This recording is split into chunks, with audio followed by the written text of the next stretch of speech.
සජ්ජායනා කරමින් උන්වහන්සේ ගෞරවයෙන් භක්තියෙන් පිළිගනිමු. ඒ වගේම ඉහළ කොටසේ ඉතා සීමිත ඉඩකඩ ප්‍රමාණයක් තිබෙන බැවින් පිටත ඉන්නා පිරිස එය කරුණාවෙන් තේරුම් ගන්නා ලෙස කියා සිටිමු. ඒ ගැන අප සමාව අයද සිටිනවා. ඒ වගේම ධර්ම දේශනාව අවසානයේදී සියලු පිරිසට අෂ්ටපරිකාර පූජා කර ගැනීමට අවස්ථාව සලසා දෙනවා. තෙරුවන් සරණයි.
ගහලා තියන්න.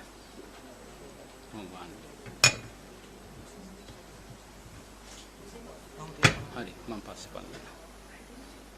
හරිද? හොඳයි. තෙරුවන් සරණයි. තෙරුවන් සරණයි මාත සුවපත් වේවා දීර්ඝායුෂ සේවා. චතුරාර්ය සත්‍ය ධර්ම දේවා. පානාති පාතා වේරමණී සික්ඛාපදං සමාදියාමි. අදින්නා දානා වේරමණී සික්ඛාපදං සමාදියාමි. කාමේස මිච්ඡාචාරා වේරමණී සික්ඛාපදං සමාදියාමි.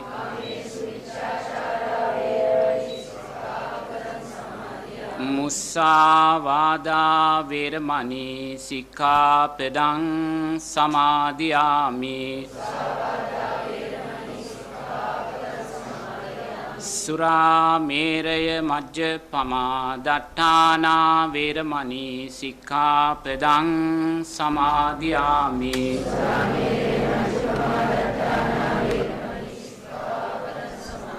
තිසරණේන සද්දින් පංචශීලං ධම්මං සාදුකං සුරක්ඛිතං කତ୍වා අප්‍රමාදේන සම්පාදේත. සමන්තා චක්කවාලේසු අත්‍රා ගච්ඡන්තු දේවතා සද්ධම්මං මුනි රාජස්ස සුනන්තු සග්ග මොක්ඛදං ධම්ම ශ්‍රවණ කාලෝ අයං භදන්තා. ධම්ම ශ්‍රවණ කාලෝ අයං භදන්තා. ධම්ම ශ්‍රවණ කාලෝ අයං භදන්තා. නමෝ තස්ස භගවතු අරහතෝ සම්මා සම්බුද්දස්ස. නමෝ තස්ස භගවතු අරහතෝ සම්මා සම්බුද්දස්ස. නමෝ තස්ස භගවතු අරහතෝ සම්මා සම්බුද්දස්ස. පින්වතුනි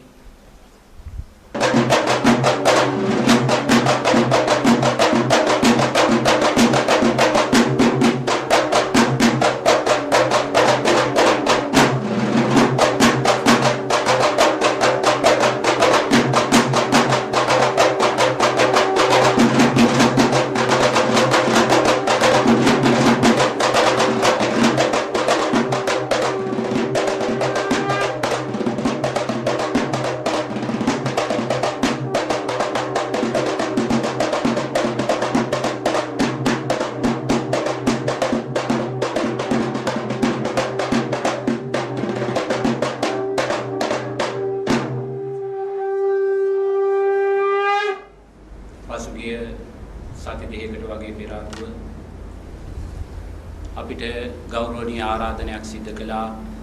මේ ආකාරයෙන් මේ නිවසට වැඩම කරලා ලෝතර බුදුරජාණන් වහන්සේ දේශනා කළා වූ ඒ උතුම් වූ ධර්මයේ පිටක් දේශනා කරන්නයි කියලා. ඒ ආකාරයෙන් තමයි අද මේ පින්කම මේ ආකාරයෙන් සිද්ධ වෙන්නේ. වටේ පිටේ දකිද්දී බොහොම විචිත්‍ර වූ අලංකාර වූ පින්කමක් සිද්ධ කරලා තියෙනවා. මේ විචිත්‍ර භාවයන් දකිද්දී මේ අලංකාර භාවයන් දකිද්දී මේ පින්කම සංවිධානය කළා වූ පින්වතුන්ලාගේ සිස්සතන් ලෝතර බුදුරජාණන් වහන්සේ උදෙසා ධර්ම රත්නයේ උදෙසා සංඝ රත්නයේ උදෙසා මොනසා විචිත්‍රද කියන කාරණය අපිට පැහැදිලි වෙනවා. ලෝතර බුදුරජාණන් වහන්සේ දේශනා කරනවා උන්වහන්සේ වැඩ සිටි කාලවකවානුවේ දඹදිව තිබුණා චරණ කියලා චිත්‍රයක්. ඒ චරණ චිත්‍රය තමයි එදා දඹදිව තිබුණා වූ විචිත්‍රම චිත්‍රය. ඒ විචිත්‍ර චිත්‍රය දැකලා ලෝතර බුදුරජාණන් වහන්සේ දේශනා කරනවා මේ චිත්‍රයේ අංශයේ විචිත්‍රද මේ චිත්‍රය නිර්මාණය කළා වූ සිත්තම් කළා වූ සිත්තරාගේ සිත ඊටත් වඩා විචිත්‍රයි කියලා. මොකද ඒ සිත්තරාගේ සිතුවිලි තුලින් තමයි මේ තරම් ලස්සන චිත්‍රයක් නිර්මාණය වුණේ. එහෙමනම් මෙවැනි විචිත්‍ර වූ පින්කම් දකිද්දී ඒ පින්කම් සංවිධානය කළ අයගේ සිත් තෙරුවන් කෙරෙහි කොයිතරම්නම් ගෞරවනීය ආකාරයෙන් විචිත්‍රභාවයට පත් වූ සිස්සතන්ද කියන කාරණය අපිට පැහැදිලි වෙනවා. ඒ වගේම පින්වතුනි ලෝතර බුදුරජාණන් වහන්සේ දේශනා කරනවා මේ ලෝකය සංස්කාරයන් මුල් කරගත් ලෝකයක් කියලා. මම මේ මොහොතේ යම් දෙයක් අත්විඳිනවා නම් ඔබ මේ මොහොතේ යම් දෙයක් අත්විඳිනවා නම් ඒ සියල්ල පින්වතුනි අපි සංසාරයේ තුල කරගත්තා වූ සංස්කාර ධර්මයන්මයි. ඔබලා මේ මොහොතේ මේ මලින් සුවඳින් පාවඩ වලින් මගුල් බෙර වලින් මේසා ගෞරවනීය ආකාරයට මහා සංඝරත්නයේ හැටියට අපිට මේ පූජාවන් පවත්වන්නේ සංසාරයේ පින්වතුනි මංකලා වූ කුසල් විපාකයක ආනිසංසයක් මම මේ විඳින්නේ. වෙන කවුරුත් කළා වූ දෙයක් නෙමෙයි. සංසාරයක් පුරාවට සම්මා සම්බුද්ධ ශාසනවල ඉපදිලා මහා සංඝරත්නය අරමුණු කරගෙන කළා වූ විචිත්‍ර වූ පින්කම් වල කුසල් සංස්කාරයයි මා මේ මොහොතේ අත්විඳින්නේ. මේපසේ නැතුව මේක මං කළගත්තා වූ දෙයක්වත් තව කෙනෙක් කරගත්තා වූ දෙයක්වත් නෙමෙයි. දෙවියෙක් බ්‍රහ්මයෙක් කරගත්තා වූ දෙයක්වත් නෙමෙයි. සංසාරයේ මං කළගත්තා වූම කුසල් විපාකයක සංස්කාරයනුයි මා මේ මොහොතේ අත්විඳින්නේ. ඒ කුසල් විපාකය මං අත්විඳිනකොට පින්වතුල්ලා පින්වතුනි අනාගතයේදී මේ සම්මා සම්බුද්ධ ශාසනයේ පැවිදි උපසම්පදාව ලැබලා මේ ආකාරයෙන්ම විචිත්‍ර වූ ගෞරවයන්ට පාත්‍ර වීමට අවශ්‍ය කුසල් සංස්කාරයන් ජීවිතය තුලින් රැස් කරගත්තා. එක්කෙනෙක් කුසල් සංස්කාරයක් අත්විඳිනකොට තව කෙනෙක් අනාගතයේ විපාකයේ උදෙසා තමත් කුසල් සංස්කාරයක් රැස් කරගන්නවා. ඒ නිසා පින්වතුනි ඔබ තෙරුවන් අරමුණු කරගෙන මහා සංඝරත්නය අරමුණු කරගෙන යම් පූජාවක් සිද්ධ කළාද ඒ සියලුම පූජාවන් අනාගතයේ විපාකයේ පිණිස ඔබලා විසින්ම රැස් කරගත්තා වූ දේවල් කියන කාරණය මතක් කරන්න ඕනේ.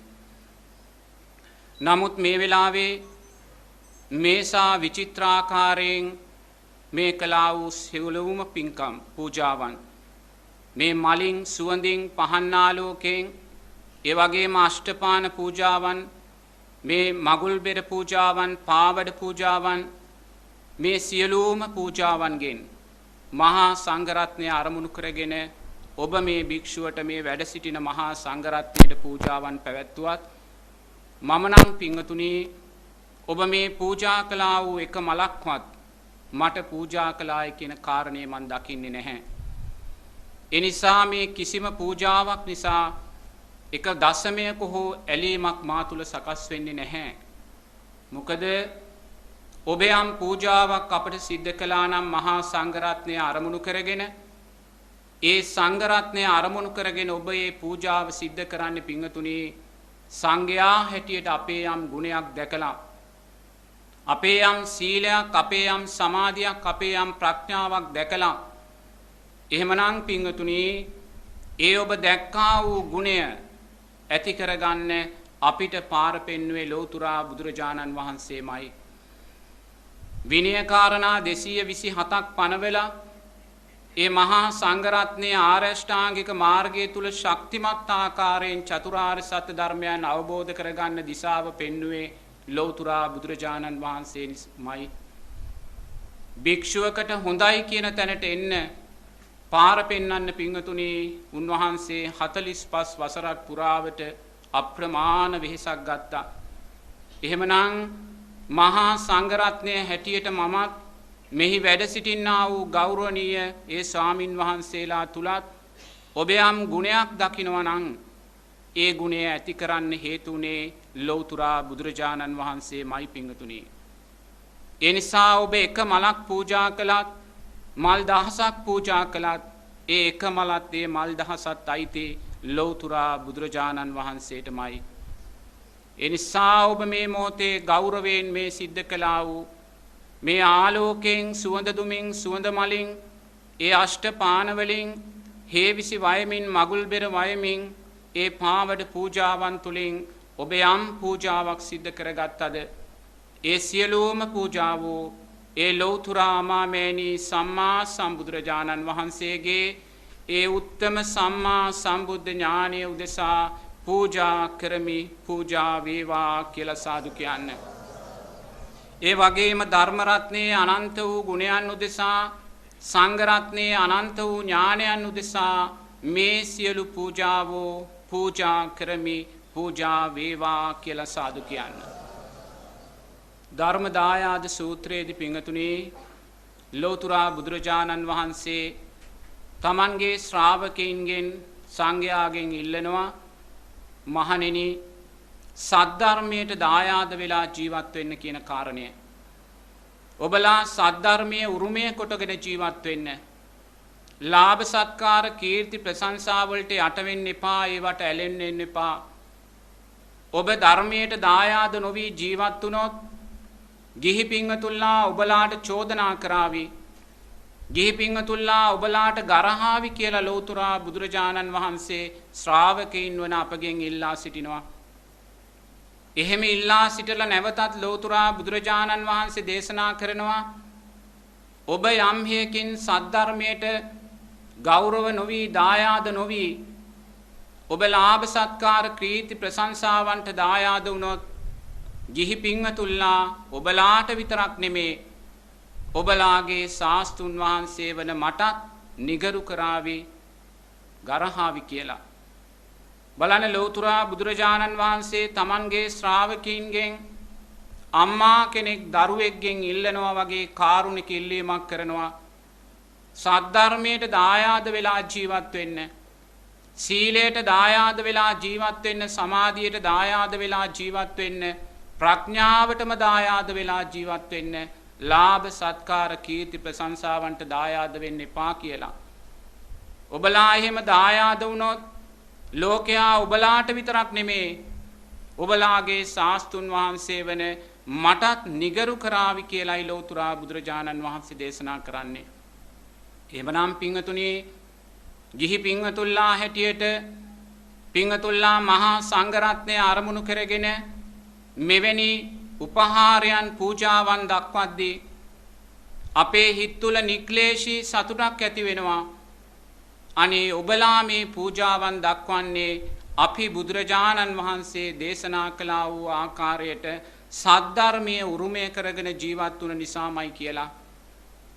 අන්නේ නික්ලේශී සතුට හිතේ දරාගෙනමයි මේ බණ ටික පිංගතුනි පිංගතුල්ලාට දේශනා කරන්නේ. මේ වගේ විචිත්‍ර වූ පින්කම් තුලින් අපේ රටේ අප්‍රමාණ පින්කම් සිද්ධ වෙනවා. ඒ වගේම මෙවැනි පින්කම් තුලින් ලෞතර බුදුරජාණන් වහන්සේ දේශනා කරනවා කාරණා තුනක් සිද්ධ වෙන්න පුළුවන් කියලා.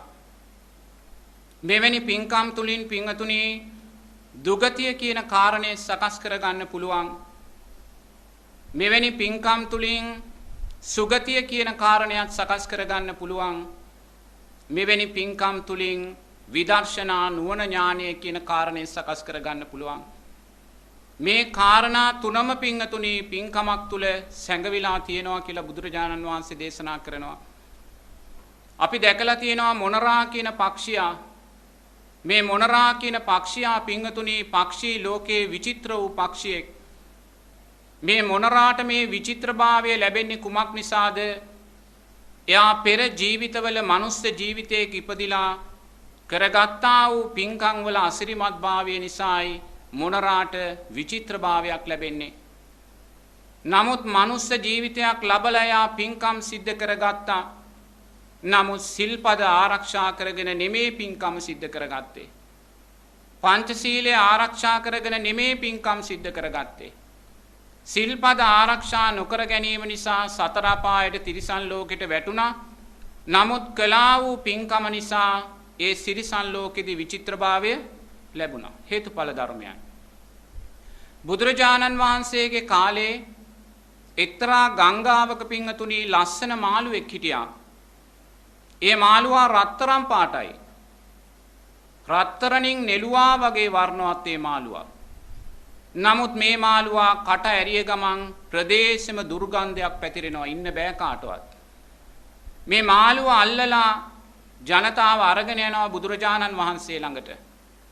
එතකොට බුදුරජාණන් වහන්සේ දේශනා කරනවා පිංගතුණී මේ මාළුවා පෙර කාශ්‍යප බුදුරජාණන් වහන්සේගේ කාලේ පැවිදි වෙලා හිටිය ස්වාමින් වහන්සේ නමක්.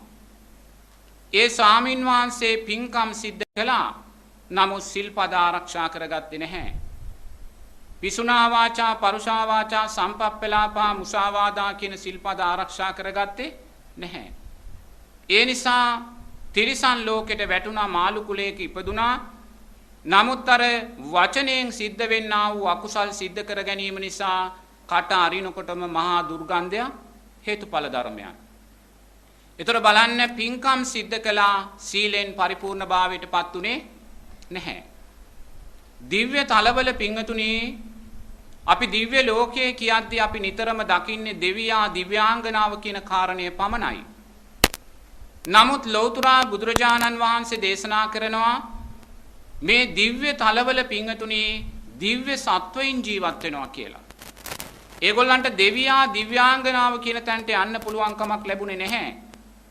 දිව්‍ය සත්වයින් වෙලා ඒගොල්ලෝ දිව්‍ය ලෝකේ උපත ලබනවා.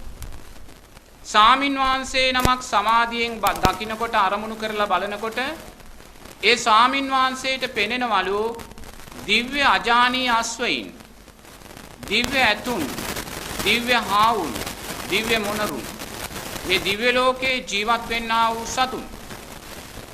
මෙතනදී ස්වාමින් වහන්සේට අරමුණු වෙනවලු දිව්‍ය අජානීය අස්වැයෙක්. ඒ දිව්‍ය අජානීය අස්වැයා අඩි 7ක් විතර උසයි. එයා අපේ මනුස්ස ලෝකයේ අස්වැයෝ වගේ කළු පාට, දුඹුරු පාට, සුදු පාට නෙමෙයි. එයා මොනරාගේ යම් විචිත්‍ර වර්ණයක්ද තියෙන්නේ, ඒසා විචිත්‍ර වර්ණයක් තමයි මේ අස්වැයාට තියෙන්නේ. එතකොට මේ දිව්‍ය අජානීය අස්වැයා පෙර ජීවිතේ කවුද කියලා ඒ ස්වාමීන් වහන්සේ අරමුණු කරලා බලද්දී උන්වහන්සේට පෙනෙන්නේ ගිය ජීවිතේ ඒ ස්වාමීන් වහන්සේ නමක්. පින්කම් සිද්ධ කළා, සීලේ දුර්වලභාවයන් තිබුණා. සීලේ දුර්වලභාවයන් තිබුණ නිසා දෙවියා දිව්‍යාංගනාව කියන තැනට යන්න පුළුවන් උනේ නැහැ. දිව්‍ය ලෝකයේ අජානීය අස්වැයෙක් වෙලා ආයුෂ වර්ණය සැපය බලයෙන් පිරුණා වූ අස්වැයෙක් හැටියට උප්පත්තිය ලැබුවා. ඒ කියන්නේ දැන් එයාට ඕනේ සිතූ සම්පතක් දිව්‍ය ලෝකේ ලැබෙනවා. ආයුෂ වර්ණය සැපය බලයේ පිරීලා. එයාට යම් තෘප්තියක් ආහාරයක් ලබන්න ඕන නම් දිව්‍ය ඕජාව තුලින් මේවා ලැබෙනවා. ඒ පින් ඔක්කොම තියෙනවා. නමුත් සීලෙන් දුර්වලභාවය නිසා දෙවියා දිව්‍යාංගනාව කියන තැනට යන්න පුළුවන්කම ලැබුණේ. අන්න එහෙනම් බලන්න පින්කමක් සිද්ධ කරද්දී ඒ පින්කම තුල දුගතිය කියන කාරණේ සැඟදිලා තියෙනවා. මොකද අපේ රටේ අප්‍රමාණ පින්කම් සිද්ධ වෙන රටක්. වෙසක් කාලය ගත්තත්, පොසොන් කාලය ගත්තත් ගොඩාක් පින්කම් සිද්ධ කරනවා. නමුත් සමහරු මේ පින්කම් සිද්ධ කරන්නේ පින්කම ඉවරුණාට පස්සේ පාවිච්චි කරන්න මත් වතුර ටික අරන් තියාගෙන. එහෙම නැත්නම් බොරු කියමින් තමයි පින්කම් සිද්ධ කරන්නේ. කාමයේ වරදවා හැසිරෙමින් තමයි පින්කම් සිද්ධ කරන්නේ. නැත්නම් මිච්ඡා ආජීවෙන් සොයාගත් මුදල් වලින් තමයි පින්කම් සිද්ධ කරන්නේ. සීලෙන් දුස්සීලභාවයටපත් වෙලා. සිල්පද බිඳිලා. සීලයට වටිනාකමක් ලැබිලා නැහැ. සීලයට වටිනාකමක් නොදීම නිසා අපි සතර අපායන්ට වැටෙනවා. පින්කම් නිසා අපිට ඒ සතර අපායේදී විචිත්‍රභාවය ලැබෙනවා. හේතුඵල ධර්මය. දෙවෙනි කාරණේ තමයි පින්වතුනි මෙවැනි පින්කම් තුලින් සුගතිය කියන කාරණේ සකස් කරගන්න පුළුවන්. යමෙක් තෙරුවන් කෙරෙහි ශ්‍රද්ධාවෙන් යුතුව, කර්මය කර්මඵල විශ්වාසයෙන් යුතුව, ඒ වගේම සිල්පද ආරක්ෂා කරගෙන මේ වගේ පින්කම් සිද්ධ කළොත් මැරෙන මොහොතේ මෙවැනි පින්කමක් මතක් වුණොත් සස්ත්‍රීක දිව්‍ය විමානවල දෙවියෙක් දිව්‍යාංගනාවක් වෙලා ඉපදෙනවා.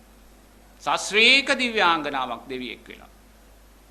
බුදුරයන් වහන්සේගේ කාලේ එක්තරා දෙවියෙක් හිටියා. බුදුරයන් වහන්සේ දේශනා කරන එයාගේ නම මාලබාරී. මාලබාරී දෙවියා. එයාට දිව්‍යාංගනාව 500ක් ඉන්නවා. මේ මාලබාරී දෙවියා හැමදාම බුදුරයන් වහන්සේ කියනවා නන්දන වනයේට යනවා කියලා. දිව්‍යාංගනාව 250ක් මල්ගස් වලට නගිනවා කියනවා. දිව්‍යාංගනාව 250 මල්ගස් වලට නැගලා මල් කඩලා බිමට දාද්දී අර පල්ලෙහා ඉන්න දිව්‍යාංගනාව 250 මලින් අර දෙවියාව සරසනවා. භාර්යාවන් මල් වලින්ම සරසන්නා වූ දෙවියා මාලබාරී කියලා බුදුරජාණන් වහන්සේ දේශනා කරනවා. ඒ පෙර ජීවිතයේ සංඝයා අරමුණු කරගෙන මලින්ම කළා වූ පින්කම් වල විපාකයන්. සුගතිය තියෙනවා මේ පින්කම් වල. නමුත් ඒ සුගතිය ලබන්න නම් සිල්පද 5 ආරක්ෂා කරගෙන මෙවැනි පින්කමක් මැරෙන වෙලාවේ මතකෙට ආවොත් සස්ත්‍රීක මනුස්ස ජීවිතයක්, ආයුෂ වර්ණය සැපය බලෙන් පිරුණා වූ මනුස්ස ජීවිතයක් නියතයි. ඒ වගේම සස්ත්‍රීක වූ දිව්‍ය විමානයක් නියතයි කියන කාරණේ බුදුරජාන් වහන්සේ දේශනා කරනවා. ඒ කියන්නේ දුගතියත් අතන තියෙනවා. අපි අදක්ෂ වුණොත්, දක්ෂ වුණොත් සුගතිය කියන කාරණේත් මෙතන වඩාත් දක්ෂයා මොකද කරන්නේ? විදර්ශනා නුවණ සකස් කරගන්නවා මෙවැනි පින්කම් තුලින්. එයා විදර්ශනා නුවණ සකස් කරගන්නේ කුමකින්ද? එයා දැන් සුගතිය කියන කාරණය දැක්කා. සුගතියේ දෙවියෙක් වෙනවායි කියන කාරණය දැක්කා. සුගතියේ මිනිස්සෙක් වෙලා ඉපදෙනවායි කියන කාරණය දැක්කා. එහෙම දැකලා එයා කල්පනා කරනවා දෙවියෙක් වුණත් ඒ සංස්කාරයනුත් අනිත්‍යයි. කොච්චර සස්ත්‍රීක මිනිස්සෙක් වුණත් ඒ සංස්කාරයනුත් අනිත්‍යයි. එහෙනම් අනිත්‍ය වූ දෙයකට බැඳෙනවා කියන්නේ දුකට බැඳෙනවා. ඒ නිසා යා සංස්කාරයන්ට බැඳෙන්නේ නැහැ. එයා නුවණින් මෙනෙහි කරනවා. බුදුරජාණන් වහන්සේ දේශනා කරනවා මහපාරේ හරහා යන කඩිරැලක් පෙන්නලා ආනන්ද මේ කඩිරැලේ ඉන්න හැම කඩියෙක්ම සංසාරේ සක්විති රජ වෙලා ඉඳලා තියෙනවා කියලා. ඒ කියන්නේ මේ කඩිරැලේ ඉන්න සෑම කඩියෙක්ම සංසාරේ සක්විති රජ කෙනෙක් වෙලා ඉඳලා තියෙනවා. මේ තිරිසන් ලෝක ගැන කියන්නේ. එහෙනම් මේ කඩිරැලේ ඉන්න කඩි හැම දෙනෙක්ම සක්විති රජ වෙලා තියෙනවා නම් ඔබලා කී වතාවක් සක්විති රජ වෙලා ඉන්නේ නැද්ද? අවුරුදු 84000ක් ආයුෂ. එයාට දිව්‍ය තලයේම බහිනවා ස්ත්‍රී රත්නයක්. පංච කල්යාණයෙන් බබලන ස්ත්‍රී රත්නයක්. එර්දියෙන් යන ඇතෙක් ලැබෙනවා. එර්දියෙන් යන අස්වැයෙක් ලැබෙනවා. මහ පොළොව යට තියෙන ඕනෙම සම්පතක් දිවසින් කියන්න පුළුවන් පුරෝහිත බමුණෙක් ලැබෙනවා. මුළු ලෝකෙම දිග්විජය කරන්න පුළුවන් පුත්තු දහසක් ලැබෙනවා.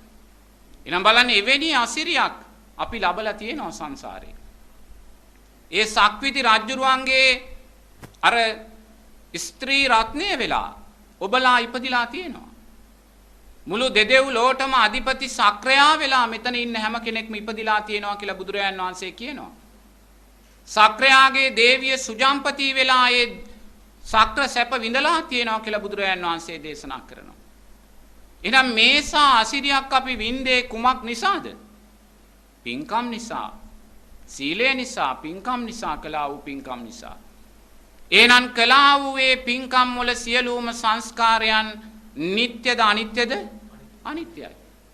අපි සක්‍රයා වුණත් නැවත කඩියෙක් බවට පත් වෙලා තියෙනවා. සක්විති රජ වුණත් එයා නැවත කඩියෙක් බවට පත් වෙනවා. එහෙනම් මේ මොහොතේ අපි යම් පිනක් යම් කුසලයක් යම් සංස්කාරයක් රැස් කළාද මේ සංස්කාරයෝ අනිත්‍යයි කියන කාරණය දැක්කනම් මේ සංස්කාරයන් නිසා අපි දෙවියෙක් වේවා කියලා ප්‍රාර්ථනා කරනවා නම් ඒ ප්‍රාර්ථනා කරන්නේ අනාගත පංච උපාදානස්කන්ධයක් කියන කාරණය දකිනවා නම් මේ පින්කම් තුලින් නැවත මිනිස්සෙක් වේවා කියලා ප්‍රාර්ථනා කරනවා නම් ඒ ප්‍රාර්ථනා කරන්නේ අනාගත පංච උපාදානස්කන්ධයක් කියන කාරණය දකිනවා නම් මෙවැනි පින්කම් තුලින් ප්‍රාර්ථනා කරන්නේ බ්‍රහ්මෙක් වේවා කියලා නම් ඒ බ්‍රහ්මයා කියලා කියන්නේ අනාගත පංච උපාදානස්කන්ධයක් කියලා කාරණය දකිනවා නම් පංච උපාදානස්කන්ධය කියන්නේ දුකක් කියන කාරණය දකිනවා නම් අන්න පිංගතුනි භව නිරෝධයට අවශ්‍ය වෙන්නා වූ විදර්ශනා නුවණ අපි තුලින් සකස් වෙනවා. භවයට බැඳෙන්නේ නැහැ. දෙවියා කියන රූපේ මතක් වෙනකොට ඒ රූපය අනිත්‍ය සංඥාවට ගන්නවා. මේ සංස්කාරයක් මේ සංස්කාරයෝ අනිත්‍යයි. බ්‍රහ්මයා කියන රූපය මතකෙට එනකොට අනිත්‍ය සංඥාවට ගන්නවා. මේ බ්‍රහ්මයා කියන රූපයත් අනිත්‍යමයි. මනුස්සයා කියන රූපය මතකෙට එනකොට ඒ මනුස්සයා කියන රූපය අනිත්‍ය සංඥාවට ගන්නවා. මොකද මේ මනුස්ස ජීවිතේත් අනිත්‍යමයි. අන්න විදර්ශනා නුවණ සකස් කර ගන්නවා. භවයට බැඳෙන්නේ නැහැ. භව නිරෝධයටමයි අපි පාර සකස් කරගන්නේ. ලෞතර බුදුරජාණන් වහන්සේ දේශනා කරනවා අපි මේ ආවා වූ භව ගමන එක්තරා බමුණෙක් ලෞතර බුදුරජාණන් වහන්සේගෙන් විමසනවා භාග්‍යවතුන් වහන්සේ අතීතයේ මේ ලෝකේ සම්මා සම්බුදුරජාණන් වහන්සේලා කොච්චර පහළ වෙලා තියෙනවද කියලා. ඒ වෙලාවේ බුදුරජාණන් වහන්සේ වැඩ ඉන්නේ නර්මදා නදිය ළඟ.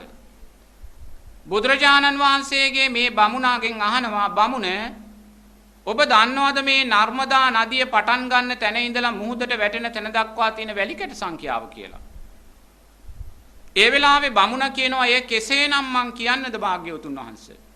මේ ගඟෙන් අතට ගන්නා වූ වැලි අහුර තියෙන වැලිකඩ ගන්නවත් මට කියන්න. එහෙමනම් බමුණ ඔබ දැනගත යුතුයි මේ නර්මදා නදියේ තියෙන වැලිකඩ සංඛ්‍යාව ගණනකින් කියන්න බෑ වගේ අතීතේ පහළ වුණා වූ බුදුරජාණන් වහන්සේලා මෙපමණයි කියලා ගණනකින් කියන්න බෑ කියලා. එහෙනම් බලන්න ඒසා සම්මා සම්බුද්ධ ශාසන පසු කරගෙන ආවා. ඒ පසු කරගෙන ආ වූ සම්මා සම්බුද්ධ ශාසනවල බෞද්ධයින් හැටියට ඉපදිලා බුද්ධෝත්පාද කාලවල ඉපදිලා අපි බුදුරජාණන් වහන්සේලා උදෙසා දැල්වා වූ පහන් ආලෝකයන් එක පිටක් කළොත් බුදුරයන් වහන්සේ දේශනා කරනවා එය මේ හිරුගේ ආලෝකයට වඩා ප්‍රභාස්වරයි කියලා.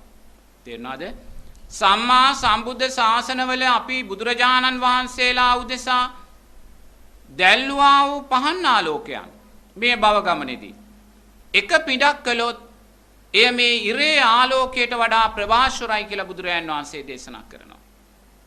ඒ වගේමයි මේ අතීත සම්මා සම්බුද්ධ ශාසනවල ඉපදිලා බුදුරජාණන් වහන්සේලා උදෙසා පූජා කළා වූ මල් එක ගොඩක් කළොත් එය ගිච්ඡ කූට පර්වතයේ ප්‍රමාණය පරාද කරනවා කියලා බුදුරජාණන් වහන්සේ දේශනා කරනවා. එහෙනම් ඒසා පහන් ආලෝකයන් ඒසා මලින් අපි ලෝතුරා බුදුරජාණන් වහන්සේලා පූජා කරලා තියෙනවා. ඒ විතරක් නෙමේ අපි මිත්‍යා දෘෂ්ටික භාවයන්ට වැටිලා ඒ කියන්නේ අබුද්ධෝත්පාද කාලවල වල ඉපදිලා අපි මිත්‍යා දෘෂ්ටික දෙවියන්ට මිත්‍යා දෘෂ්ටික බ්‍රහ්මයින්ට ගස්වලට ගල්වලට අපි පත්තු කළා වූ පහන් ආලෝකයන් එක පිටක් කළොත් එයත් හිරුගේ ආලෝකය පරාද වෙනවා කියලා බුදුරජාණන් වහන්සේ දේශනා කරනවා. ඒසා මිත්‍යා දෘෂ්ටික භාවයන්ට පත් වෙලා අපි මිත්‍යා දෘෂ්ටික බලවේගයන්ට පහන් පත්තු කරනවා. දැන් මේ මොහොතේ ධර්මයේ සම්දිට්ඨිකව තියෙනවා. නමුත් තව අවුරුදු 200ක් 250ක් යනකොට මේ ධර්මයේ සම්දිට්ඨික භාවය ධර්මයේ අතුරුදහන් වෙලා යනවා. චතුරාර්ය සත්‍යයක් ලෝකයේ ඇහෙන්නේ නැහැ. ආරෂ්ඨාංගික මාර්ගයක් ලෝකයේ ඇහෙන්නේ නැහැ. ඉන් පස්සේ ආයිමත් මෛත්‍රී බුදුරජාණන් වහන්සේ පහළ වෙන්න තව අවුරුදු ලක්ෂ ගාණක් යනවා. අවුරුදු 80000ට ආයුෂ තියෙන මිනිස්සුયો බිහි වෙන්න ඕනේ මෛත්‍රී බුදුරජාණන් වහන්සේ පහළ වෙනකොට. ඒ කියන්නේ අවුරුදු ලක්ෂ ගානක බුද්ධ ශූන්‍ය කාලයක් අබුද්ධෝත්පාද කාලයක්. අපි පහනක් පත්තු කළොත් පත්තු කරන්නේ මිත්‍යා දෘෂ්ටික බලවේගයටමයි. මිත්‍යා දෘෂ්ටික දෙවියෙක්ට මිත්‍යා දෘෂ්ටික බ්‍රහ්මයෙක්ට ගහකට ගලකටමයි අපි පහනක් පත්තු කළොත් පත්තු කරන්නේ මේ අවුරුදු ලක්ෂ ගානේ. ආයිමත් මෛත්‍රී බුදුරජාණන් වහන්සේ සම්මා සම්බුද්ධත්වයට පත් වෙලා අවුරුදු 80000ක් ඒ ශාසනය පැවතිලා බුදුරජාන් වහන්සේ දේශනා කරනවා කල්ප විනාශයක් සිද්ධ වෙනවා කියලා. ඉරවල් 7ක් පායලා මේ පෘථුවිය අලු දූවිලි වෙනවා කියනවා. ඒ කාලෙදි පින්වතුනි කල්ප ගානක බුද්ධ ශූන්‍ය කාලයක්. බුදු කෙනෙක් නැහැ. අවුරුදු ලක්ෂ ගානක නෙමේ කල්ප ගානක බුද්ධ ශූන්‍ය කාලයක්. අපි නිවන් අවබෝධ කර නොගත්තොත් අපි සතර අපායෙන් එතර වෙලා හිටියේ නැත්තම් මේ අවුරුදු ලක්ෂ ගණන් මේ කල්ප ගණන් වූ බුද්ධ ශූන්‍ය කාලවලදී අපි මිත්‍යා දෘෂ්ටික දෙවියන් බ්‍රහ්මයන් තමයි අපි පහම්පත්තු කරන්නේ. ධර්මයක් ලෝකේ නැහැ. ගස්වලටමයි ගල්වලටමයි අපි පහම්පත්තු කරන්නේ. එහෙමනම් මෙවැනි අති දීර්ඝ වූ අබුද්ධෝත්පාද කාලවල වල ඉපදිලා මේ මිත්‍යා දෘෂ්ටික බලවේගයන්ට අපි පූජා කළා වූ පහන් ආලෝකයන් එක පිටක් කළොත් මේ ඉරුගේ ආලෝකය පරාද වෙනවා කියලා බුදුරජාණන් වහන්සේ දේශනා කරනවා. එහෙනම් බලන්න කොයිසානම් පහන් ආලෝකයන් අපි පූජා කරලා තියනවද? කොයිසා මලින් අපි පූජාවන් පවත්වලා තියනවද? එහෙනම් අපිට තේරෙනවා මේ කළා වූ හැම සංස්කාරයක්ම අනිත්‍යයි කියන කාරණය. අනිත්‍යයි කියන කාරණය. එහෙමනම් මේ කළා වූ පින්කමෙන් රැස් වුණා වූ සංස්කාරයන් අපි නැවත භවයේ උදෙසා ප්‍රාර්ථනා කර ගැනීමෙන් වන අර්ථයක් නැහැ. ඒ නිසා නිරේතුරුවම මෙනෙහි කරන්න කල්පනා කරන්න මේ තුලින් රැස් වුණා වූ ඒ අයෝමය සංස්කාරයන්ගේ අනිත්‍යභාවය. අපි ඒ අනිත්‍යභාවය මොහොතක් දකින්න දක්ෂණං පින්තුනි මේ පින්කම තුලින් ගන්න තියෙන ශ්‍රේෂ්ඨම ඵලය විදර්ශනා නුවණ කියන කාරණය සකස් කරගත්තා. භවයට බැඳෙන්නේ නැහැ. අනාගත පංච උපාදානස්කන්ධයක් ප්‍රාර්ථනා කරන්නේ නැහැ. ඒ අතීතයේ ආවා වූ තිබුණා වූ සංස්කාරයන්ගේ අනිත්‍යභාවය දකිමින් මේ මොහොතේ රැස් කරන්නා වූ සංස්කාරයන්ගේ අනිත්‍යභාවය දකිනවා. එනම් විදර්ශනා නුවණ සකස් වෙනවා. එතකොට මේ ආකාරයෙන් පින්කම් සිද්ධ කරමින් පින්තුණි අපි මේ යන ගමනේදී අපි බුදුරජාණන් වහන්සේ දේශනා කරනවා මුලින්ම පින්තුණි අපි දැනගත යුතුයි. කල්යාණ මිත්‍ර ආශ්‍රය තුලින් සද්ධර්ම ශ්‍රවණය තුලින් ඒ ශ්‍රවණය කළා වූ සද්ධර්මයේ නුවණින් මෙනෙහි කිරීම තුලින් අපි දකින්න ඕනේ අපි කවුද කියන කාරණය. තමා කවුද කියන කාරණය අපි ඉස්සෙල්ලාම දකින්න ඕනේ. මොකද තමා කවුද කියන කාරණය දකින්නේ නැත්නම් අපිට කවදාක්වත් පින්තුණි තමාගේ තියෙන වටිනාකම දකින්න බෑ. අපි හැම වෙලාවෙම හිතන්නේ මම ලාංකිකයෙක්, මම බෞද්ධයෙක්, මම අහවලාගේ ඥාතිවරයා, අහවලාගේ පරම්පරාව කියන කාරණා තමයි. ඉන් එහා වැදගත් වූ දෙයක් අපේ ජීවිතවල සැඟවිලා තියෙනවා පින්තුණි. ලෞතර බුදුරජාණන් වහන්සේ දේශනා කරනවා අප්‍රමාණ වූ විශාල දුකෙන් පිරිච්ච සතර අපායක් තියෙනවා කියලා. අප්‍රමාණ දුකෙන් පිරිච්ච සතර අපායක්. තිරිසන් ලෝකයේ, പ്രേත ලෝකයේ, අසුර ලෝකයේ, නිරය. මේ සතර අපායෙන් පින්තුණි අපේ මස්සහැට පේනවා තිරිසන් ලෝකය. එතකොට මේ මස්සහැට පේන්නා වූ තිරිසන් ලෝකයේ තිරිසන් සත්වයා විඳින්නා වූ දුක අපිට පේනවා. මොනසා දුකක් තිරිසන් ලෝකයේ සත්වයන් විඳිනවද කියන කාරණේ. ඒ වගේමයි තිරිසන් ලෝකයේ විශාලත්වය අපිට පේනවා. ඒ අක්කරය තුල පින්තුණි මේ ලංකාවේ ජනගහණයට වඩා මාළු ඉන්නවා. තිරිසන් ලෝකයේ සරා විශාලයි. ඒ වගේමයි പ്രേත ලෝකයේ, නිරය, අසුර ලෝකය. ලෞතර බුදුරජාණන් වහන්සේ දේශනා කරනවා මේ ලෝක ධාතුවේ පින්තුණි අප්‍රමාණ දුක් විඳින සත්වයින් ඉන්න මෙන්න මේ ලෝකවල දෙකේ කියලා, പ്രേත ලෝකයේ, නිරය කියන කාරණය. මොකද සාමාන්‍යයෙන් අපි දුකයි කියලා කියන්නේ මේ මනුස්ස ලෝකයේ දුක් විඳින මිනිස්සෙක් දැකලා, ඉන්න හිටින්න තැනක් නැති යාචක මහත්මයෙක් දැකලා අපි මේ දුකයි කියන කාරණේ දකිනවා. අනාථ කඳුරක දුක් විඳින අම්මා කෙනෙක්, තාත්තා කෙනෙක්, දරුවෙක් දැකලා අපි මේක දුකයි කියලා විඳිනවා, දකිනවා. ඔය රූපවාහිනියේ පෙන්නන විදේශ රටවල යුද්ධ වලට මැදි වෙලා අප්‍රිකානු රටවල් වල කන්න නැතුව මන්ද පෝෂණය හැදිලා අර දුක් විඳින අසරණ ඇටකොටු වගේ වෙච්ච දරුවෝ දිහා බලලා අපි හිතනවා මේක තමයි දුකයි කියන කාරණය. නමුත් පින්තුණි මේ ලෝකයේ සත්වයා විඳින දුකට සාපේක්ෂව මේ මනුස්ස ලෝකයේ කිසිම කෙනෙක් දුකක් කියන කාරණේ විඳින්නේ නැහැ. ඒක අපි තේරුම් ගන්න ඕනේ. මේ මනුස්ස ලෝකයේ සත්වයා විඳින්නා වූ දුක දැකලා මේකයි දුක කියන කාරණේ සකස් කරගන්න එපා. එහෙම කළොත් අපි මුලාවට වැටෙනවා. සමහර අනාථ කඳවුරක දරුවෙක් ඉන්න පුළුවන්. එයා වේල් දෙක තුනක් කන්න නැහැ ඇට සැකිල්ලක් වගේ මූණ පුරා මැස්සෝ වහලා.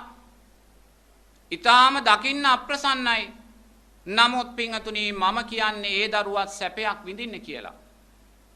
මොකද ඒ දරුවා මැරුණට පස්සේ වල දාන්න සමාජ සේවා සංවිධානයක් හරි ඉන්නවා. ඒ දරුවාට කැඳ උගුරක් හරි කට දාන සමාජ සේවා සංවිධානයක් ඉන්නවා. ඒ නිසා പ്രേත ලෝකේ නිරේ විඳින්නා වූ සත්වයන් විඳින දුකට සාපේක්ෂව පින්තුණි ඒ අසරණ දරුවා විඳින්නේ සැපයක්. නමුත් අපි දකින්න ඕනේ මේ සංසාර බය සකස් කරගන්න නම් මේ සංසාරයෙන් එතර වෙන්න ඕනේ කියන චිත්තය ඇති කරගන්න නම් මේ සතර අපායේ සත්වයා විඳින දුකම දකින්න කියලායි බුදුරජාන් වහන්සේ දේශනා කරන්නේ. බුදුරජාන් වහන්සේ දේශනා කරනවා പ്രേත ලෝකේ പ്രേතෙක් ඉන්නවා. එයාගේ පිංගතුණී S2 ගිනි ගන්නවා. එයා යම් දවසක പ്രേත ලෝකේ ඕපපාතිකව උපතක් ලැබුවද ඒ ඕපපාතික උපත ලැබූ දා පටන් එයා කවදා හරි പ്രേත ලෝකයෙන් චුත වෙලා නිරයට යන දාක් දක්වා එයාගේ S2 ගිනි ගන්න එයාට S ගිනි නිවා ගන්න බෑ. අකුසල් විපාකයක්. දැන් ඔබ දකින්න ඔබේ S2 ගිනි ගත්තොත් ඔබට පුළුවන් මේ ගින්න නිවා ගන්න. වතුර ගහලා හරි. නමුත් මේ പ്രേතයාට ගින්න නිවා ගන්න තේරුමක් නැහැ. අකුසල් විපාකයේ නිසාම එයා මුළු പ്രേත ජීවිත කාලයම S2 ගිනි ගනිමින් ජීවත් වෙනවා. ඔබේ S2 ගිනි ගන්නවා නම් ඔබ දකින්න ඔබ කොයිසා දුකක් විඳිනවද කියලා. නමුත් මේ പ്രേතයා මුළු ජීවිත කාලෙම මේ දුක විඳිනවා. පෙර ජීවිතයේ අනුන්ගේ දියුණුවට ඊර්ෂ්‍යා කළා. පෙර ජීවිතයේ අනුන්ට අධ්‍යාපනය කරනකොට ඊට වඩා කීර්තිමත් ඉස්සරහට යනකොට අන්න ඊර්ෂ්‍යාව සකස් කරගන්නවා. අනුන්ගේ දියුණුව කැමති වෙන්නේ නැහැ. මෙවැනි අකුසල් නිසා පින්වතුනි එයාගේ ඇස් ගිනි ගන්නවා. ඒ ඇස් වලින් ලෝකය බලන්න එයාට අයිතිය අකුසල් විපාක. තව ප්‍රේතෙක් ඉන්නවා කියනවා ලෞතුරා බුදුරජාණන් වහන්සේ එයාගේ ඇස් දෙකෙන් ආලෝක දෙකක් විහිදෙනවා. නමුත් එයා പ്രേත ලෝකේ ඉන්න උපාදාන පත්‍යා භවෝ කියන ධර්මතාවය තුල උපාදානයේ සකස් වුනේ තෘෂ්ණා පත්‍යා උපාදාන. කුමක් කෙරෙහිද තෘෂ්ණාව සකස් වුනේ? ඊට අදාළව പ്രേත ලෝකයට ආවා. ගේ දොර කෙරෙහි උපාදානයේ සකස් වුණා නැත්නම් අඹදරුවෝ කෙරෙහි උපාදානයේ සකස් වුණා. ඒ නිසා പ്രേත ලෝකයට නමුත් කළා වූ කුසල් විපාකයක් නිසා එයාගේ ඇස් දෙකෙන් ආලෝක දෙකක් විහිදෙනවා. බල්බ් දෙකක් වගේ ආලෝක දෙකක් විහිදෙනවා. പ്രേත ලෝකෙට වැටුණත් එයාට එතන කුසල් විපාකයක් තිබෙනවා. තව പ്രേතෙක් ඉන්නවා කියනවා බුදුරජාණන් වහන්සේ යා සෙම ටිකක් සොටු ටිකක් කෑවත් ඒ මොහොතේම එයා වමනි කරනවා. එයාට කුසට ආහාරයක් ගන්න පිනක් නැහැ. කුසට ආහාරයක් ගන්න පිනක් නැහැ. සෙම ටික සොටු ටික ගත්තත් ඒ මොහොතේ මෙයා වමනය කරමින් ඉන්නේ. පෙර ජීවිතේ දන් දුන්නේ නැහැ. දන් දෙන අය වැළැක්කුවා. මෙවැනි අකුසල් විපාකයන් නිසා പ്രേත ජීවිතය ගත කරන තාක්කල්ම ඒ දුක තුල ඉන්නවා. තව പ്രേතෙක් ඉන්නවා කියනවා එයා නිරේතුරුවම පිංගතුණි ලේවමනය කරමින් ජීවත් වෙන්නේ. එයාගේ වමනය ලේ. පෙර ජීවිතේ සාංගික දේවල් අනුභව කළා. සංඝයාට පූජා කරපු දේ සංඝයාගේ අනුමැතියකින් තොරව අනුභව කළා, පාවිච්චි කළා. ඒවායේ අකුසල් විපාක නිසා ඒගොල්ලෝ මැරිලා ගිහිල්ලා പ്രേත ලෝකවල ඉපදුනාට පස්සේ ලේවමනය කරමින් ජීවත් වෙන්නේ ඒ අකුසල් විපාකය. මොයි කොයි සානන් දුක්ඛිත වූ ලෝකයක්. එතකොට මේ പ്രേත ලෝකයේ කිසිම කෙනෙක් තුල මෛත්‍රිය කියන කාරණයක් සකස් වෙන්නේ නැහැ. මේ දුක වේදනාව නිසාම ද්වේෂයමයි සකස් වෙන්නේ, ව්‍යාපාදයමයි සකස් වෙන්නේ. പ്രേතයේ හිතේ කවදාක්වත් පින්වතුනි මෛත්‍රියක් සකස් වෙන්නේ නැහැ. දුක වැඩි නිසාම ද්වේෂය ගැටෙන සිතමයි සකස් වෙන්නේ. දැන් කාමයේ වරදවා හැසිරිච්ච ප්‍රේතයෝ പ്രേත ලෝකෙට වැටුනහම මුළු ශරීරෙම කුණු වෙලා ඉපදෙන්නේ. ඕපපාතිකව පහළ වෙනකොටම පින්වතුනි කුණු වෙන ශරීරයක් තියෙන්නේ. දකින්න අපුලයි, එක්ක ගොඩාක් මහතයි. මුළු ශරීරෙම කුණු වෙලා. പ്രേතයාගෙත් එහෙමයි, പ്രേතියගෙත් එහෙමයි. කාමයේ මොකද මේ රූපය වැරදි ආකාරයෙන් පරිහරණය කළා. ඒ නිසා പ്രേත ලෝකේ ඉපදෙනකොටම ශරීරය කුණු වෙලා ඉපදෙන්නේ. ඒ ප්‍රේතයා ප්‍රේතිය ප්‍රේතයින් ළඟට ගිහිල්ලා කාමයේ ඉල්ලනවා. නමුත් කිසිම කෙනෙක් එයා ළඟට එන්නේ නැහැ. ඒ නිසාම ද්වේෂයමයි සකස් වෙන්නේ.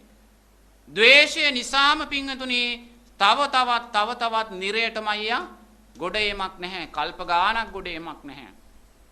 නමුත් ප්‍රශ්නය තියෙන්නේ ඔබත් මමත් පින්වතුනි මේ තැන හිටියා. කල්ප ගණන් මේ പ്രേත ලෝක වලට වැටිලා අසුර ලෝක වලට නිරයට වැටිලා තිරිසන් ලෝක වලට හිටියා. මම ලැජ්ජ නැහැ හිතන්න මම තිරිසන් ලෝකෙ හිටියේ නැහැ කියලා. මමත් කල්ප ගණන් තිරිසන් වෙලා ඉපදිලා හිටියා. කල්ප ගණන් പ്രേත ලෝක වල ඔය විදියට සෙම්සොටු කකා ලේවමනේ කරමින් ඉපදිලා හිටියා. කල්ප ගණන් කුණු වෙලා ශරීරේ කාමයේ වරදවා හැසිරලා ඉපදිලා හිටියා. මේ සියලුම පෙරේතයෝ කියන්නේ පින්වතුනි පෙර ජීවිතයක ලක්ෂණ මිනිස්සුමයි. නමුත් බලන්න මෙවැනි പ്രേත ලෝකයකින් මිදෙන්න අපිට මේ ජීවිතයේ දක්ෂභාවය තිබුණා. ඒතර බුදුරජාන් වහන්සේ නිරය ගැන දේශනා කරනවා. දේවදූත සූත්‍රයේදී බුදුරජාන් වහන්සේ දේශනා කරනවා නිරයට සත්වයෙක් ගිහිල්ලා වැටුණාට පස්සේ එයාව ගිනියම් වූ යකඩේ යමපල්ලන් විසින් ඇවිද්දනවා කියලා. ගිනියම් වූ යකඩේ ඇවිද්දනවා නිදි කරවනවා. නිවසේ අඩක් හදමින් ඉද්දි පිංගතුනි මේ මහත්මයා මැරෙනවා මිය යනවා. පපුවේ අමාරුවක් හැදිලා. ඒ මිය ගියාට පස්සේ ස්වාමින් වහන්සේ නමක් අරමුණු කරලා බල්ලා තියෙනවා මේ මැරිච්ච මහත්මයා නැවත උපත සකස් කරගත්තේ කොතනද කියන කාරණය. ඒ වෙලාවේ මහත් ස්වාමින් වහන්සේ දකින්නවලු අර හදමින් පැවතියා වූ නිවසේ මුල්ගල බදාගත්ත බහිරවෙක් වෙලා උප්පත්තිය ලැබලා තියෙනවා. තෘෂ්ණාපච්චය උපාදාන. කුමක් කෙරෙහිද තෘෂ්ණාව සකස් වුනේ? ඊට අදාළවයි උපාදානය සකස් වෙන්නේ. එතකොට තෘෂ්ණාව සකස් වුනේ කුමක් කෙරෙහිද? අර ජීවිත කාලය තුරම හරිහම්බ කළා වූ ධනෙ යොදලා හදපු නිවස. මැරෙන වෙලාවේ මතක් වුණේ නිවස. උපාදාන පච්චයා භවෝ. ඒ උපාදානයට අදාළව භවය සකස් වුණා බහිරවේ. බලන්න මෙච්චර ලස්සන මනුස්ස ජීවිතයක් ලැබලා මෙච්චර වටිනා දුවදරුවෝ ලැබලා මෙච්චර ස්වාමින් වහන්සේලා බණ කියන රටේ මෙච්චර පින්කම් සිද්ධ වෙන රටේ තමන් ලබා ගත්තා වූ උතුම් මනුස්ස ජීවිතය සතර පායටයි දාගන්න. එන්නේ ඒකයි බලන්න. මේ ලෝකයේ එක පාලකෙක් හිටියා. එයා යුරෝපීය රටක පාලකෙක්. මේ පාලකයාගේ කාලෙදී අවුරුදු 10ක්ද 12ක්ද ඒ කාලය තුල අප්‍රමාණ මනුස්ස ඝාතන සිද්ධ වුණා.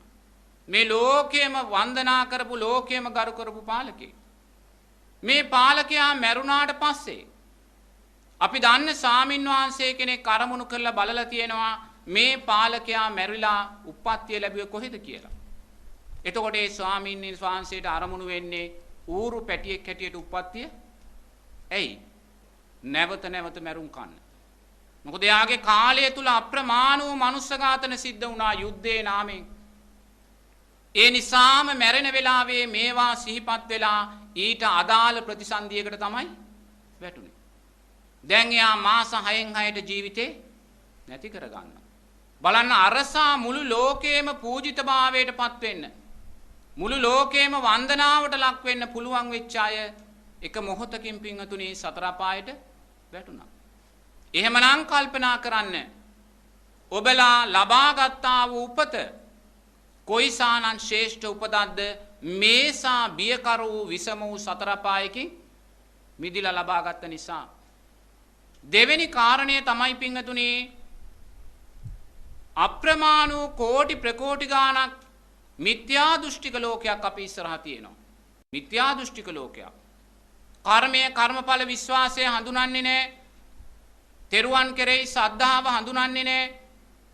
සීලයක් රැක්කොත් දානයක් දුන්නොත් එහි ආනිසංස තියෙනවායි කියන කාරණය හඳුනන්නේ නැහැ. මැරිලා හේතුඵල ධර්මයන්ට අනුව නැවත උපදිනවායි කියන කාරණය දන්නේ නැහැ. අම්මා තාත්තාගේ ගුණයන් තියෙනවායි කියන කාරණය දන්නේ නැහැ. මිත්‍යා දෘෂ්ටිකයි. මෙවැනි කෝටි ප්‍රකෝටි ගාණක් වූ මිත්‍යා දෘෂ්ටික ලෝකයක් අපි ඉදිරියේ තියෙනවා.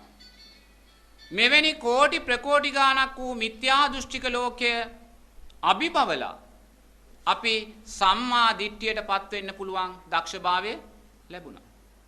ඒතර බාන්නේ මිත්‍යා දෘෂ්ටික ලෝකය කියන්නේ නිරතුරුවම අකුසලයේ කරාමයි ගමන් ගන්න. ඒගොල්ලන්ට කුසල අකුසල් පිළිබඳ විශ්වාසයක් නැහැ. හොඳ නරක පිළිබඳ විශ්වාසයක් නැහැ. පිනක් කළොත් ඒකේ විපාක තියෙනවා කියලා විශ්වාසයක් නැහැ. මරුණාට පස්සේ දෙවියන් වහන්සේ ළඟට ගියායි කියන විශ්වාසයයි තියෙන්නේ. ඒ නිසා මේගොල්ලෝ දුකෙන් දුකටම යනවා. මට මතකයි මං එක්තරා ගමක පිණ්ඩපාතේ වඩිනකොට මං එක්තරා ඒ දුප්පත් ගම්මාන එක්තරා ගෙදරකට ගියා. ඒ ගෙදරට ගියාම මේ අම්මා පීරිසියක තියාගෙන කිරිබත් කෑලි දෙකක් අරගෙන ආවා. ඇවිල්ලා ඒ කිරිබත් කෑල්ලක් පූජා කරලා දෙවෙනි කිරිබත් කෑල්ල පූජා කරනකොට මං කිව්වා ප්‍රමාණවත් මෑණියෝ කියලා. මොකද මට තව ගෙවල් වලට යන්න තිබ්බ නිසා. එක කෑල්ලක් පූජා කරලා ප්‍රමාණවත් මෑණියෝ කියලා අතවහද්දී අම්මා කියනවා අපි යක්ෂයාට වෙන් කරපු දේ නැවත ගන්නෙ නැහැ. මොකද එයා ඒ කිරිබත් කෑලි දෙක වෙන් කරලා තියෙන්නේ යක්ෂයාට. එයා මහා සංඝරත්නයේ දැක්කේ යක්ෂයා හැටියට. තේරුණාද? ඒ වෙලාවේ මං කිව්වා එහෙමනම් මෑණියෝ පූජා කරන්න කියලා. එයා පූජා කළා. පූජා කරලා ඉවරනාට පස්සේ මං අභිවාදන සීලිස්ස කියලා පින් දෙන්න මේ වචන දෙක විතරයි කිව්වේ. ඒ අම්මා කියනවා අපිට පින් එපා හාමුදුරනේ කියලා. ඒ වෙලාවේ මං කිව්වා එහෙමනම් මෑණියන්ට දෙවියන් වහන්සේගේ පිහිටයි කියලා. ඒ වෙලාවේ ආ සතුටු වුණා, hina වුණා. ඒතර බලන්න මිත්‍යා දෘෂ්ටික භාවය කොයිසානම් දුකකට කොයිසානම් අකුසලයකට අපිව ඇදලා දානවද කියලා. මොකද සංඝයා දකින්නේ යක්ෂයා. නමුත් හැම කෙනෙක්ම නෙමෙයි. සමහර අන්‍යාගමික පවුල් බොහොම ශ්‍රද්ධාවෙන් දානෙමානි පූජා කරනවා. නමුත් ඒ අම්මා බලන්න කොයිසානම් අකුසලයක් සිද්ධ කරගත්තද කියලා. සංඝයාවයි ඒ යක්ෂයා හැටියට දැක්කේ. එහෙම කෙනෙක් යම් මොහොතක මැරෙන වෙලාවේ යක්ෂ ජීවිතයකටමයි දුකටමයි වැටෙන්නේ. දුකටමයි, සැපයක් පේන්නේ නැහැ. ඒ බලන්න ඒසා මිත්‍යා දෘෂ්ටික ලෝකයක් අභිබවලා අපි සම්මා දිට්ඨියටපත් වුණා වූ මිනිසෙක් බවට පත් වෙන්න දක්ෂ වුණා. ඒකත් දක්ෂභාවයක්. අපේ උපතේ තියෙන ශ්‍රේෂ්ඨභාවයක්. ඊළඟ කාරණය තමයි S2 අන්ධ මිනිස්සුયો කොච්චර ඉන්නවද? කී ලක්ෂයක් මේ ලෝකේ ඉන්නවද? කන් දෙක ඇහෙන්නේ නැති මිනිස්සුયો කී ලක්ෂයක් මේ ලෝකේ ඉන්නවද? අතපය වාරු නැති අංගමිකල පින්වතුන් කී ලක්ෂයක් මේ ලෝකේ ඉන්නවද? මේසා ඉන්ද්‍රිය දුර්වලතාවයන්ගෙන් පිරිච්ච ලෝකෙක අපි මේ ලස්සන මනුස්ස ජීවිතයේ පරිපූර්ණ වූ මනුස්ස ජීවිතයක් ලබන්න දක්ෂ වුණා. නේද? එහෙනම් බලන්න ශ්‍රේෂ්ඨ දක්ෂභාවයන් තුනක් අපි ලබලා තියෙනවා අපේ උපත තුල. අපි සතර අපායෙන් මිදුණා. මිත්‍යා දෘෂ්ටික භාවයෙන් මිදුණා. තුන්වෙනි කාරණේ මේ පරිපූර්ණ වූ මනුස්ස ජීවිතයක් ලබා ගත්තා. එහෙමනම් පින්වතුනි මේ ලබා ගත්තා වූ උපත ශ්‍රේෂ්ඨ උපතක්. ශ්‍රේෂ්ඨ උපතක්. අපි සියලු දෙනාම මේ ශ්‍රේෂ්ඨ උපතක් ලබා තින්නේ අරසා අනතුරුදායක ලෝකයක් තුල. එහෙමනම් අපි දක්ෂ වෙන්න ඕනේ මේ ලබා ගත්තා වූ ශ්‍රේෂ්ඨ උපත ශ්‍රේෂ්ඨ මරණයක් කරා අරගෙන යන්න. එහෙම ගෙනිච්චොත් තමයි අපි මේ සම්මා සම්බුද්ධ ශාසනයේ අර්ථයෙන් ප්‍රයෝජනයක් ගත්තා වෙන්නේ. මේ ලෝකේ ශ්‍රේෂ්ඨ මරණ පහක් තියෙනවා පින්වතුනි. මේ ලෝකේ තියෙන ශ්‍රේෂ්ඨම මරණය තමයි රහතන් වහන්සේගේ මරණය. රහතන් වහන්සේගේ මරණයට බුදුරජාණන් වහන්සේ දේශනා කරන්නේ පිරිනිවීම කියලා. සංස්කාරයන් නිරෝධය කරපු නිසා තමා තුලින්ම විඥානීය නිවී යනවා කියලා බුදුරජාණන් වහන්සේ දේශනා කරනවා. බැහැරට යාමක් නැහැ. ගිනි ගොඩක් තියෙනවා. දර තියෙන තාක්කල් මේ ගිනි ගොඩ ඇවිලෙනවා.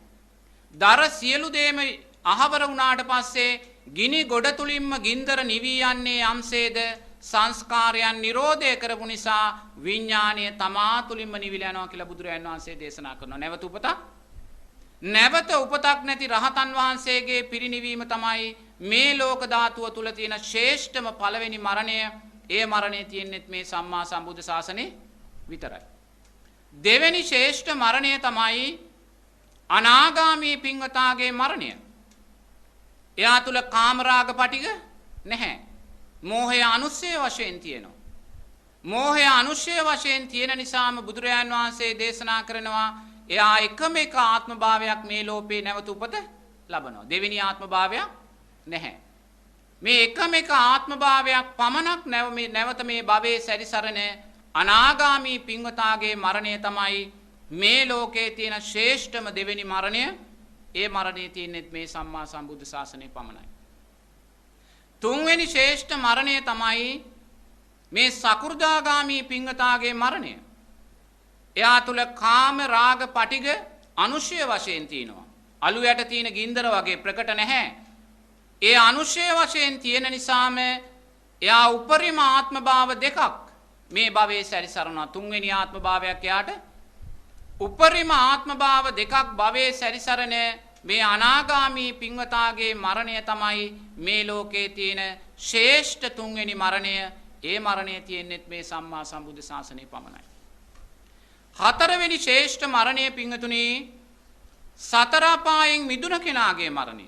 ඒ කියන්නේ සෝවාන් ඵලයටපත් වුණ කෙනාගේ එයා තුල කාම රාග පටිග තියෙනවා. සක්කාය දිට්ඨි විචිකිච්ඡා සීලබ්බත පරාමාසයන් ශ්‍රේ වෙලා. කාම රාග පටිග තියෙන නිසාම එයා උපරිම ආත්ම භාව හතක් මේ භවයේ සැරිසරනවා කියලා දේශනා කරනවා. අටවෙනි ආත්ම භාවයක් එයාට නැහැ.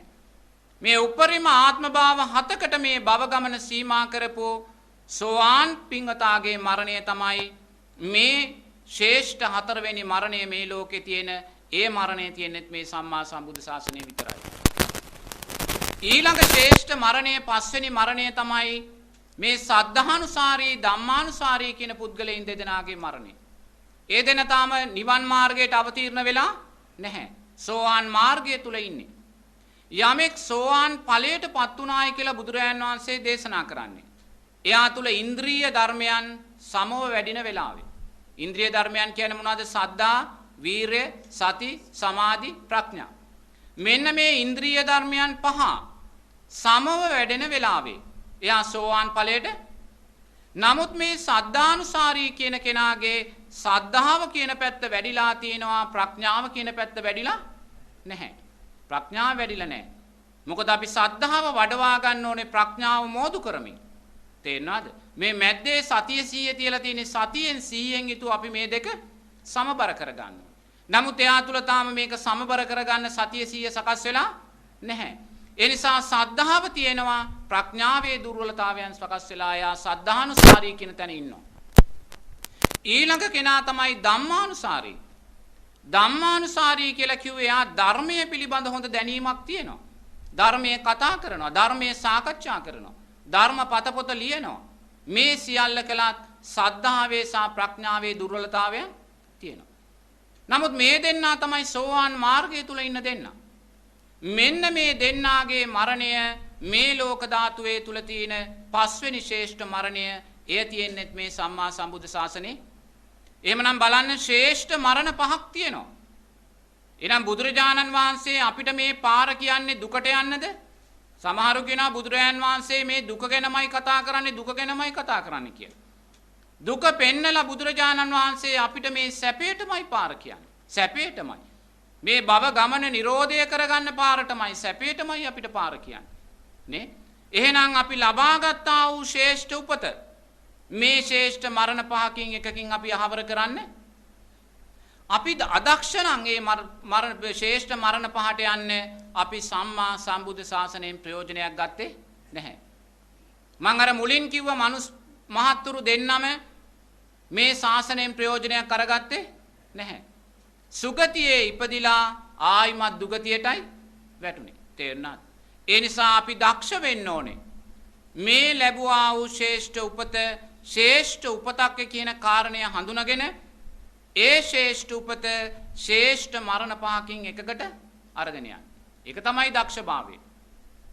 එතකොට එහෙම අද්දි පින්වතුනි අපි දකින්න ඕනේ මේ ලබාගත්තා වූ මනුස්ස ජීවිතය මේ ශ්‍රේෂ්ඨ උපත ලබන්න අපිට කවුද උපකාර වුනේ කියන කාරණය. අපිට කවුද උපකාර වුනේ කියන කාරණය. මොකද මේ ජීවිතේ අපි මේ ශ්‍රේෂ්ඨ උපත ලැබුවත් ඔබලා හිතන්න එපා මේ ජීවිතේ මේ ජීවිතේ නම් අපිට ඒක එච්චර ලේසි වෙයි කියලා. තේරුණාද? ඒක හිතන්න ඕනේ. ගිය ජීවිතේ අපි දක්ෂ වුණා. නමුත් මේ ජීවිතේ ඒ දක්ෂභාවය ගන්න එච්චර ලේසි වෙන්නේ මොකද මීට අපේ ඉස්සෙල්ලා ජීවිතය කියන්නේ මීට අවුරුදු 50කට 60කට නැත්නම් 40කට ඉස්සෙල්ලා ජීවිතේ. තේරුණාද? අවුරුදු 60කට 65කට 50කට ඉස්සෙල්ලා ජීවිතේ. මීට අවුරුදු 50කට ඉස්සෙල්ලා කියන්නේ මේ සමාජය බොහොම සරල සමාජයක්. අද වගේ සංකීර්ණ සමාජයක් නෙමෙයි. කුෂිකාර්මයේ පදනම් කරගත්ත බොහොම සරල සමාජයක් එදා තිබුණේ. පන්සලේ නායක ස්වාමින් වහන්සේ තමයි ගමට නායකත්වයේ දුන්නේ. වාහනයක් කියලා තිබ්බනම් අපිට කරත්තයක් බර කරත්තයක් තමයි ගෙදර තිබ්බේ. නේද? ජනගහණය මෙච්චර හිටියේ නැහැ. ගමයි පන්සලයි වැවයි දාගබයි සංකල්පයේ මත අපි ජීවත් වුණේ. බොහොම සරල ජීවිතයක් අපි ගත කළේ. ගොඩාක් දේවල් අපි අයිති කරගෙන හිටියේ නැහැ. ගොඩාක් බලාපොරොත්තු අපිට තිබුණේ නැහැ. ඒ නිසා මැරෙන වෙලාවේ අතහැර ගන්න දේවල් අපිට ගොඩක් තිබ්බේ නැහැ. ධර්මයමයි මතක් වුණේ, පන්සලමයි මතක් වුණේ, බුදු ගුණයක්මයි මතක් වුණේ, රැක්කා වූ සීලයක්මයි මතක් වුණේ. අතහැර ගන්න ගොඩාක් දේවල් තිබ්බේ නැහැ. නමුත් මේ ජීවිතයේ එච්චර ලේසි වෙන්නේ මේ සංකීර්ණ සමාජය තුල අපි ගොඩාක් දේවල් ව්‍යාපාරික වශයෙන්, රැකියාමය වශයෙන්, දුවදරුව වශයෙන් සම්පත් ඇටියට අපි අයිති කරගෙන ඉන්නවා. අප්‍රමාණ දේවල් අයිති කරගෙන ඉන්නවා. අනාගතයේ අප්‍රමාණ බලාපොරොත්තු තියාගෙන ඉන්නවා අයිති කරගන්න. එහෙනම් ගිය ජීවිතේ තරම් මේ ජීවිතේ ලේසි වෙන්නේ ඒක අපි හොඳට හිතන්න ඕනේ. ඒක අපි හොඳට හිතන්න ඕනේ. බුදුරජාන් වහන්සේ දේශනා කරනවා මේ මහ පොළවෙන් පස් අහුරක් අරගෙන මේ මිය යන සත්වයාගෙන් නැවත සුගතියට යන්නේ මේ අතේ තියෙන පස් ප්‍රමාණයටයි කියලා. නමුත් බුදුරජාණන් වහන්සේ අතට අරන් පෙන්නන වැලි අහුරෙන් එක වැලි කැටයක් වෙන්න ඔබ ගිය ජීවිතේ දක්ෂ වුණා. කිසි සැකයක් නැහැ දක්ෂ වුණා. මොකද මේ සුගතියේ උපත ලැබුවේ. එහෙනම් මේ ජීවිතේ ඔබලා දක්ෂ වෙන්න ඕනේ ඒ බුදුරජාණන් වහන්සේගේ අතේ තියෙන වැලි කැටයක් වෙන්න. එහෙම වුණොත් තමයි අර ශ්‍රේෂ්ඨ මරණ පහෙන් එකකට අපි එහෙමනම් මේ ජීවිතය ලබන්න අපිට කවුද උපකාර වුනේ කියන කාරණේ අපි දකින්න ඕනේ. මොකද එහෙම දැක්කොත් තමයි අපිට මේ ධර්මයන් තව තව වඩාගෙන ඉස්සරහට යන්න පුළුවන්. කවුද පින්වතුනි අපිට මේ ජීවිතය ලබලා දුන්නේ? අපිට මේ ජීවිතය ලබලා දෙන්න හේතු උනේ අපි මුලින්ම තෙරුවන් කෙරෙහි ශ්‍රද්ධාව තියෙන අම්මා කෙනෙක් අපිට හොයලා දුන්නේ කවුද? ගිය ජීවිතේ අපි සියලු දෙනාම තෙරුවන් කෙරෙහි ශ්‍රද්ධාව තුල ජීවත් වෙච්ච අය. හේතුඵල ධර්මයන් මේවා. මේ ජීවිතේ යමෙක් තෙරුවන් කෙරෙහි ශ්‍රද්ධාවෙන් බැහැර වෙනවා නම් එයාට කවදාක්වත් ඊළඟ ජීවිතේ බෞද්ධයෙක් වෙන්න බෑ. එයා දෙවියෙක් වුණත් මිත්‍යා දෘෂ්ටික දෙවියෙක්, මිනිස්සෙක් වුණත් මිත්‍යා දෘෂ්ටික මිනිස්සෙක්. එහෙමනම් මේ ජීවිතේ අපි බෞද්ධයින් බවට පත් උනේ පෙර ජීවිතේ මෙතන ඉන්න සියලු දෙනාම තෙරුවන් කෙරෙහි ශ්‍රද්ධාව තුල හිටියා. මොකද අපි දන්නේ එක මහත්මෙක් හිටියා. ඒ මහත්මයා අවුරුදු 65ක් පමණ ජීවත් වෙච්ච මහත්මෙක්. රජේ රැකියාවක් කළේ. එයාගේ දරුවෙක් පැවිදි කරලත් ඉන්නවා. දරුවෙක් පැවිදි කළත් මේ මහත්මයා තුල දෘෂ්ටියක් තිබුණා. ඒ දෘෂ්ටිය තමයි මම පව් කරන්නේ නැහැ. ඒ නිසා මම පින් කරන්න ඕනේ නැහැ. දෘෂ්ටියක් ඒක. බුදුරජාණන් වහන්සේම දේශනා කළා නැහැ. අපි මේ ජීවත් වෙනවායි කියලා අපි ගෙවන්නේ මොනවද? සංස්කාර. අපි විසින් රැස් කළා වූ සංස්කාර තමයි මේ ආයුෂ වර්ණයේ සැපේ බලයේ හැටියට මේ ගෙවිලා යන්නේ. මේවා ගෙවිලා යනකොට අපි නැවත සංස්කාර රැස් කරන්න ඕනේ. නැත්නම් අපි හීනභාවයටපත් වෙනවා. නමුත් මේ මහත්මයා ඒ අදහස පිළිගත්තේ නැහැ. එයා නිරතුරුවම කිව්වේ මම පව් කරන්නේ නැහැ. ඒ නිසා මට පින් කරන්න ඕනේ නැහැ කියලා. ඒ නිසා එයා පින් කළේ නැහැ. සීලයක් සමාදන් වුණේ නැහැ. කර්මඵල විශ්වාසයෙන් දානයක් දුන්නේ නැහැ. අකීකරු භාවයෙන් තමයි බුදුරජාන් වහන්සේ දේශනා කළා වූ ධර්මයේ ජීවිතයට ගත්තේ. මේ මහත්මයා අවුරුදු 65ක් වගේ වයසක් ජීවත් වෙලා මැරෙනවා. මැරුණාට පස්සේ සාමින් වහන්සේ නමක් අරමුණු කරලා බලනවා මේ මැරිච්ච මහත්මයා කොහෙද නැවත උපත ලැබුවේ කියලා. එතකොට ඒ ස්වාමින් වහන්සේ දකින්නවලු දුප්පත් ද්‍රවිඩ පැල්පතක ද්‍රවිඩ දරුවෙක් වෙලා උපත ලැබලා ශාසනය අහිමි කරගත්තා. සම්මා සම්බුද්ධ ශාසනය අහිමි කරගත්තා. බුදුරජාණන් වහන්සේ දේශනා කළා වූ ධර්මය දෘෂ්ටිගතව ගැනීම නිසා, අකීකරු භාවයෙන් ගැනීම නිසා සම්මා සම්බුද්ධ ශාසනය අහිමි කරගත්තා. දැන් එයා මිත්‍යා දෘෂ්ටික භාවය තුල ඉන්නේ. ඒ ද්‍රවිඩ දරුවා දන්නේ නැහැ ගිය ජීවිතේ එයා බෞද්ධයෙක් කියලා. එයා දන්නේ නැහැ. දැන් එයා ද්‍රවිඩ සංස්කෘතිය තුල ජීවත් වෙන්නේ. තේරුණාද? ද්‍රවිඩ සංස්කෘතිය තුල ජීවත් වෙනවා එයා බෞද්ධයෙක් කියන කාරණය දන්නේ නැහැ.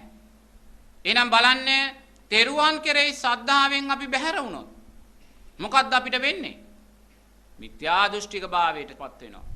ඊළඟ ජීවිතේ මිත්‍යා දෘෂ්ටික දෙවියෙක් මිත්‍යා දෘෂ්ටික මිනිස්සෙක්. එහෙමනම් අද සමාජයේ තියෙනවා යම් මැසවිල්ලක් චෝදනාවක් සිංහල බෞද්ධයාගේ ග්‍රහණය අඩු වෙනවා කියලා. අන්‍ය ආගමික අයගේ ග්‍රහණය වැඩි වෙනවා කියලා. දැන් මොකක්ද මෙතන සිද්ධ වෙන්නේ? හේතුඵල ධර්මයන් ගලපන්න ඕනේ.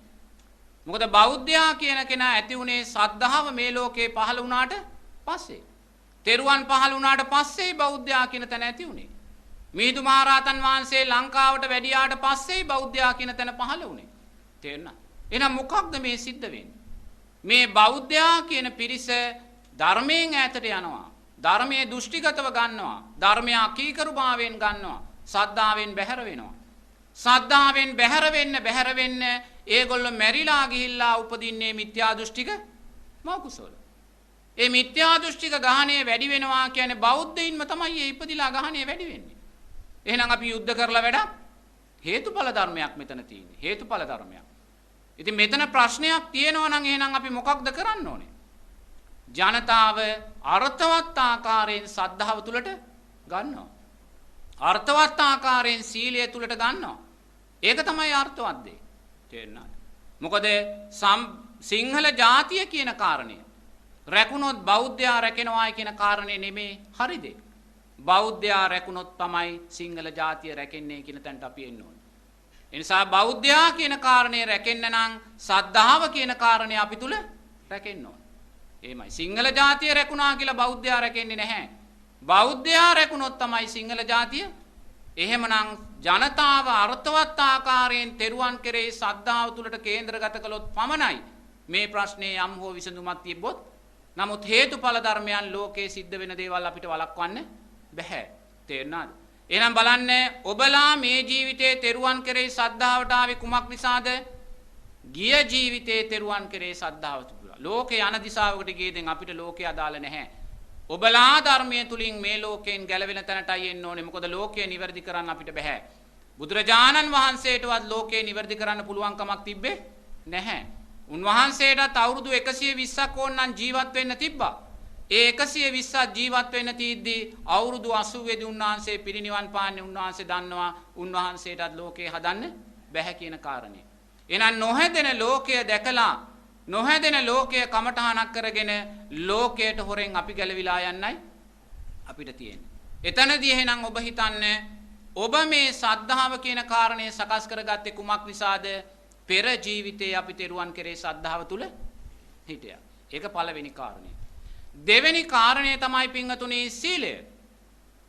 බුදුරජාණන් වහන්සේ දේශනා කරනවා ඔබට ඊළඟ ජීවිතයේ මිනිසෙක් වෙන්න අවශ්‍ය නම් ඔබට ඊළඟ ජීවිතයේ දෙවියෙක් වෙන්න අවශ්‍ය නම් ඔබව දෙවියෙක් බවට මිනිසෙක් බවට පත් කරන්නේ සීලය විසින් කියලා.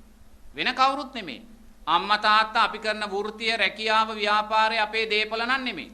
ඒවා දුකටමයි අපිව දාන්නේ. දුකටමයි දාන්නේ. උපාදාන පත්‍ය භව උපාදානය වුණොත් දුකටමයි.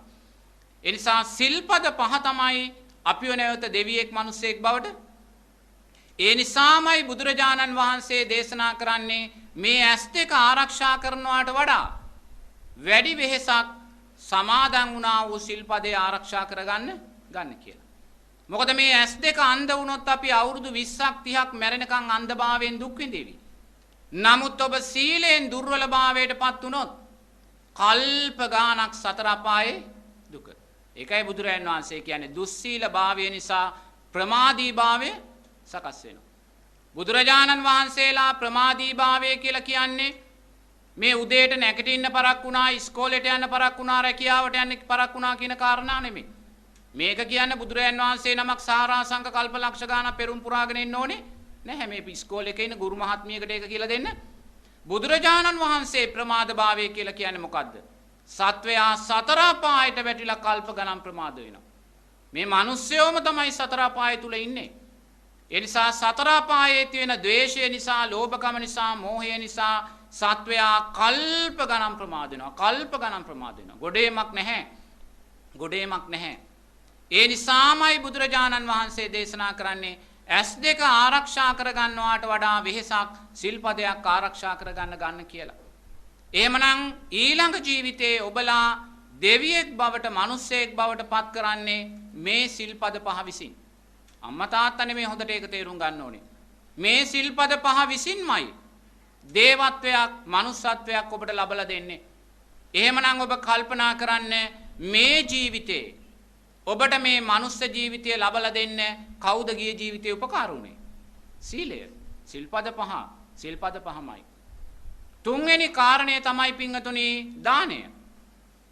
දානය තමයි සත්වයාට ආයුෂ, වර්ණය, සැපය, බලය ලබලා දෙන්නේ. ඒ නිසා ඔබලා මේ විඳින්නේ කුමක්ද මේ ජීවිතය කියලා? ආයුෂ, වර්ණය, සැපය, බලය.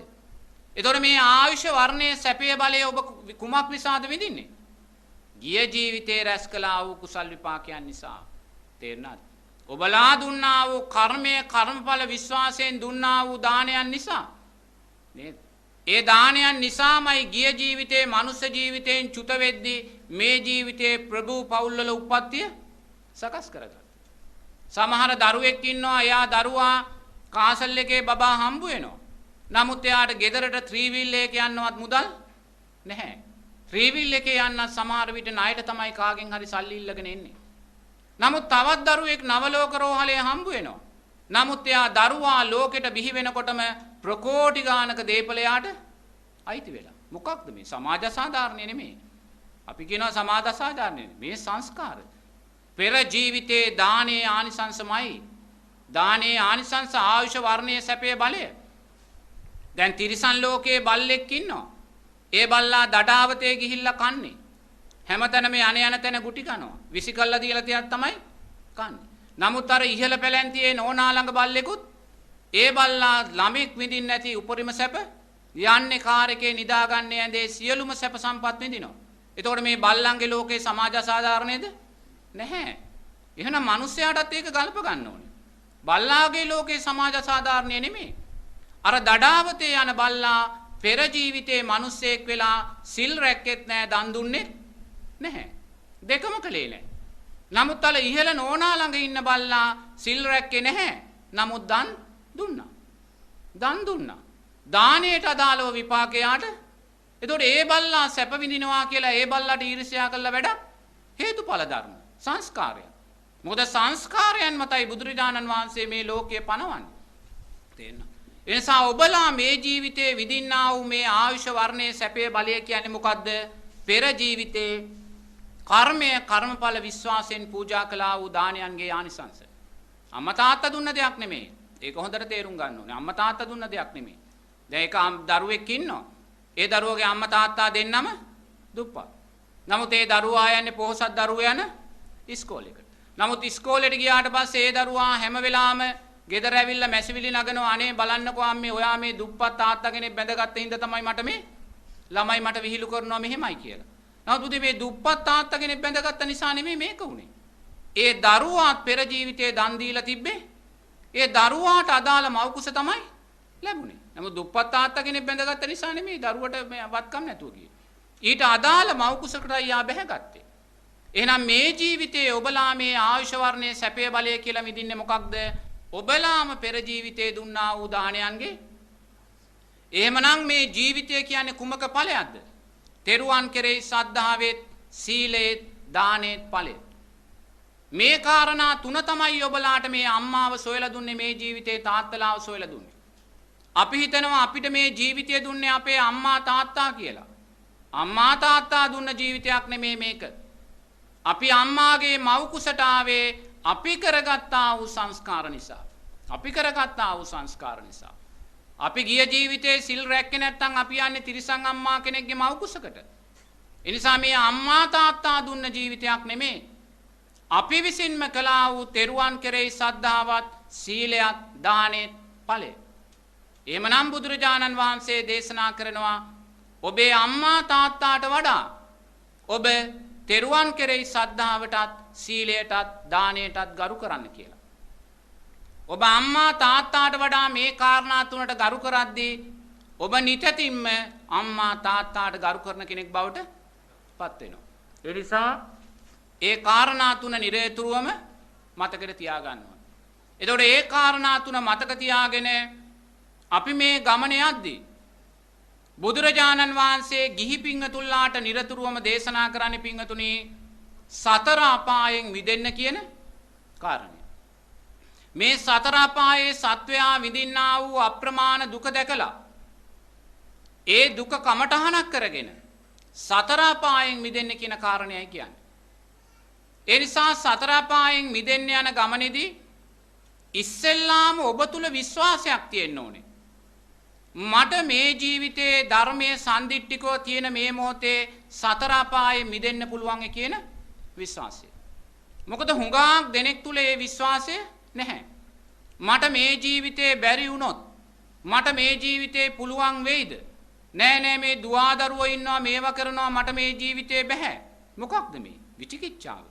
සැකය. විචිකිච්ඡාව තියෙන තාක්කල් කවදාකවත් තෙරුවන් කෙරෙහි සද්ධාව සකස් වෙන්නේ හේතුඵල ධර්මයක්.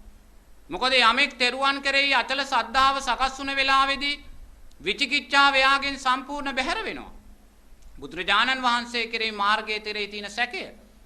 එනිසා මේ ධර්ම මාර්ගයේ අවබෝධයන් කරා යන්න ඕනේ නම් මුලින්ම විචිකිච්ඡාවෙන් බැහැර වෙන්න ඕනේ. බුදුරජාණන් වහන්සේ දේශනා කරනවා නම් ධර්මයේ සම්දිට්ඨිකව තියෙන තාක්කල් සෝවාන් සකු르දාගාමි අනාගාමි අරිහත් උත්තමයන්ගෙන් මේ ශාසනය හිස් වෙන්නේ නැහැ කියලා ඒ විශ්වාසය අපි තුල තියෙන්න ඕනේ. ඒක තමයි සද්ධාව කියන්නේ. බුදුරජාණන් වහන්සේ පුළුවන් කියද්දී අපි බැහැයි කියනවා නම් සද්ධාව තාම වැඩිලා ප්‍රශ්න තියෙන්නේ එතනයි. තේරෙනවද? ඒ නිසා මුලින්ම විචිකිච්ඡාවෙන් බැහැර වෙන්න ඕනේ.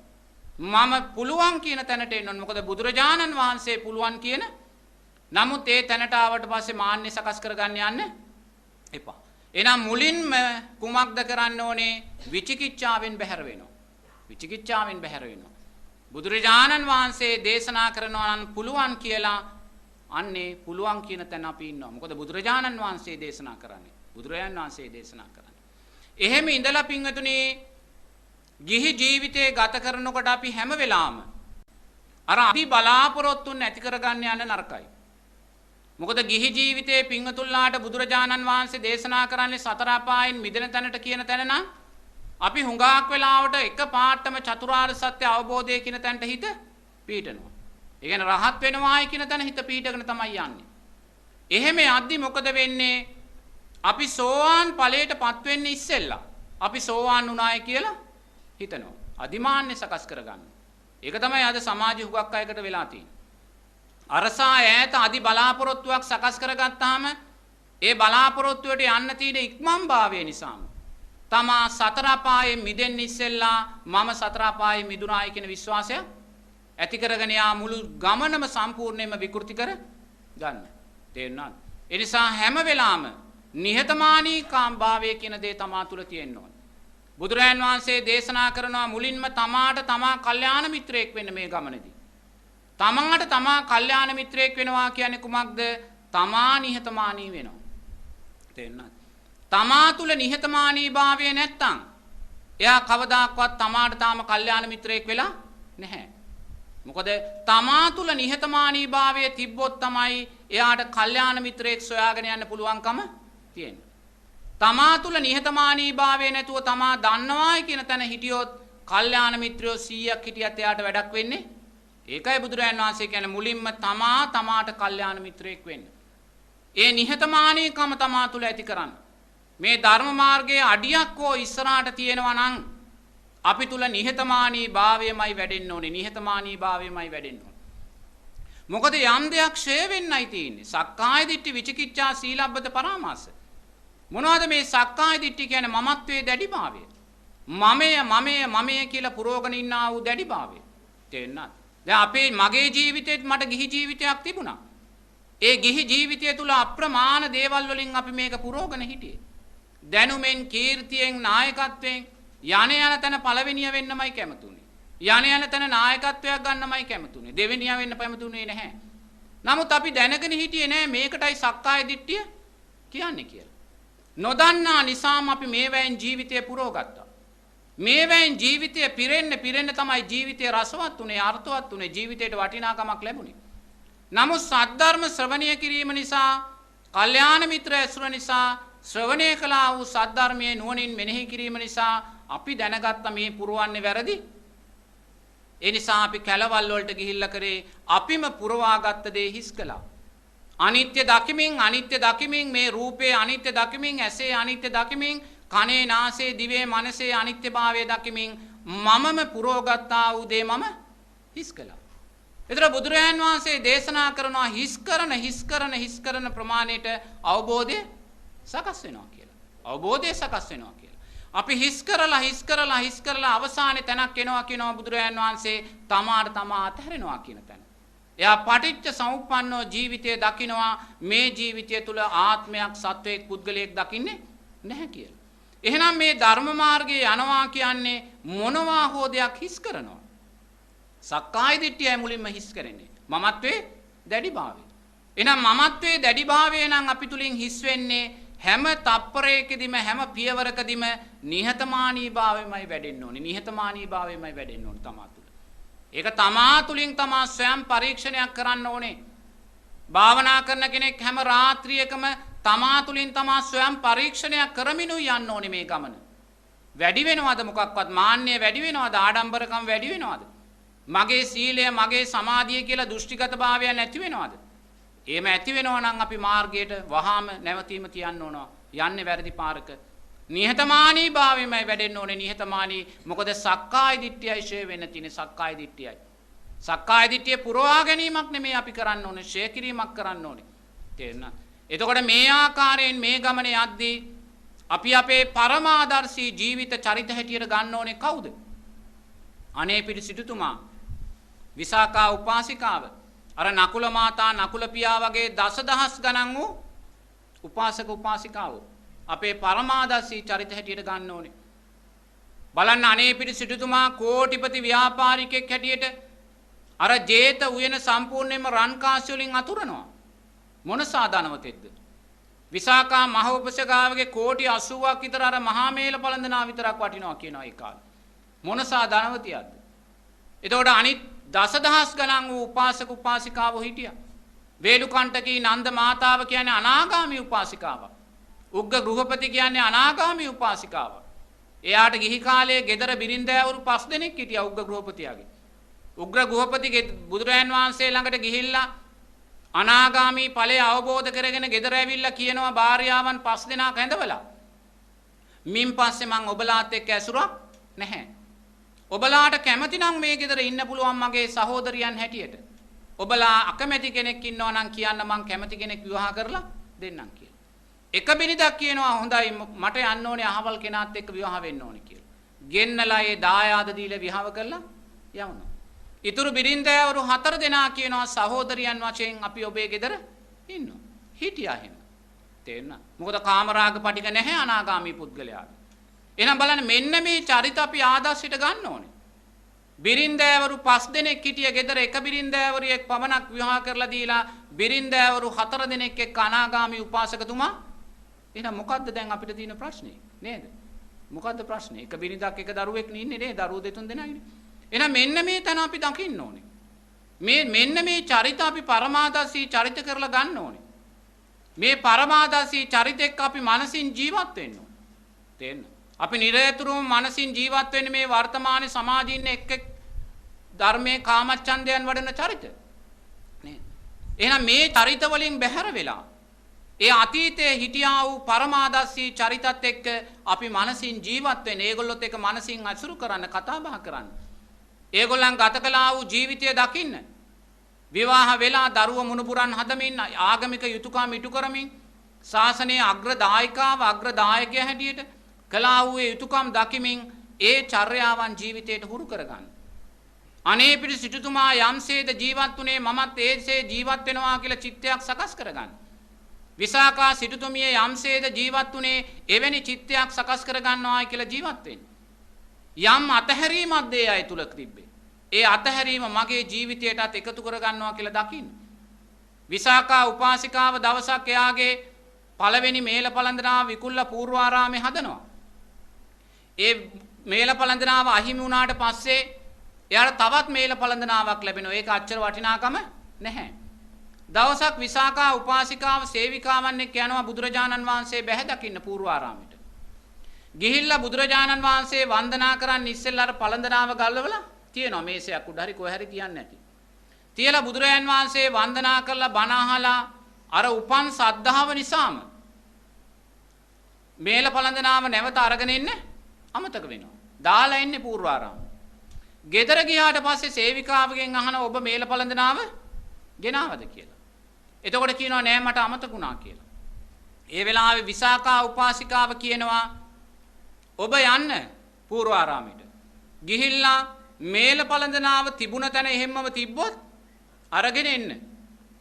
ඒක ආනන්ද ස්වාමීන් වහන්සේ ආරක්ෂාවට කොහේ හරි අරන් තියලා නම් ඒක ශාසනයට පූජා කළා කියලා එන්න. ඒක නැවත අරන් එන්න. නමුත් එදා පූර්වාරාමයට යනකොට ආනන්ද ස්වාමීන් වහන්සේ ඒක අරන් තියලා ආපුවාම ආරක්ෂාව නැති වෙයි කියලා. නමුත් ඒ වෙලාවේ අර සේවිකාව එක හිතෙන් ශාසනයට පූජා කළා.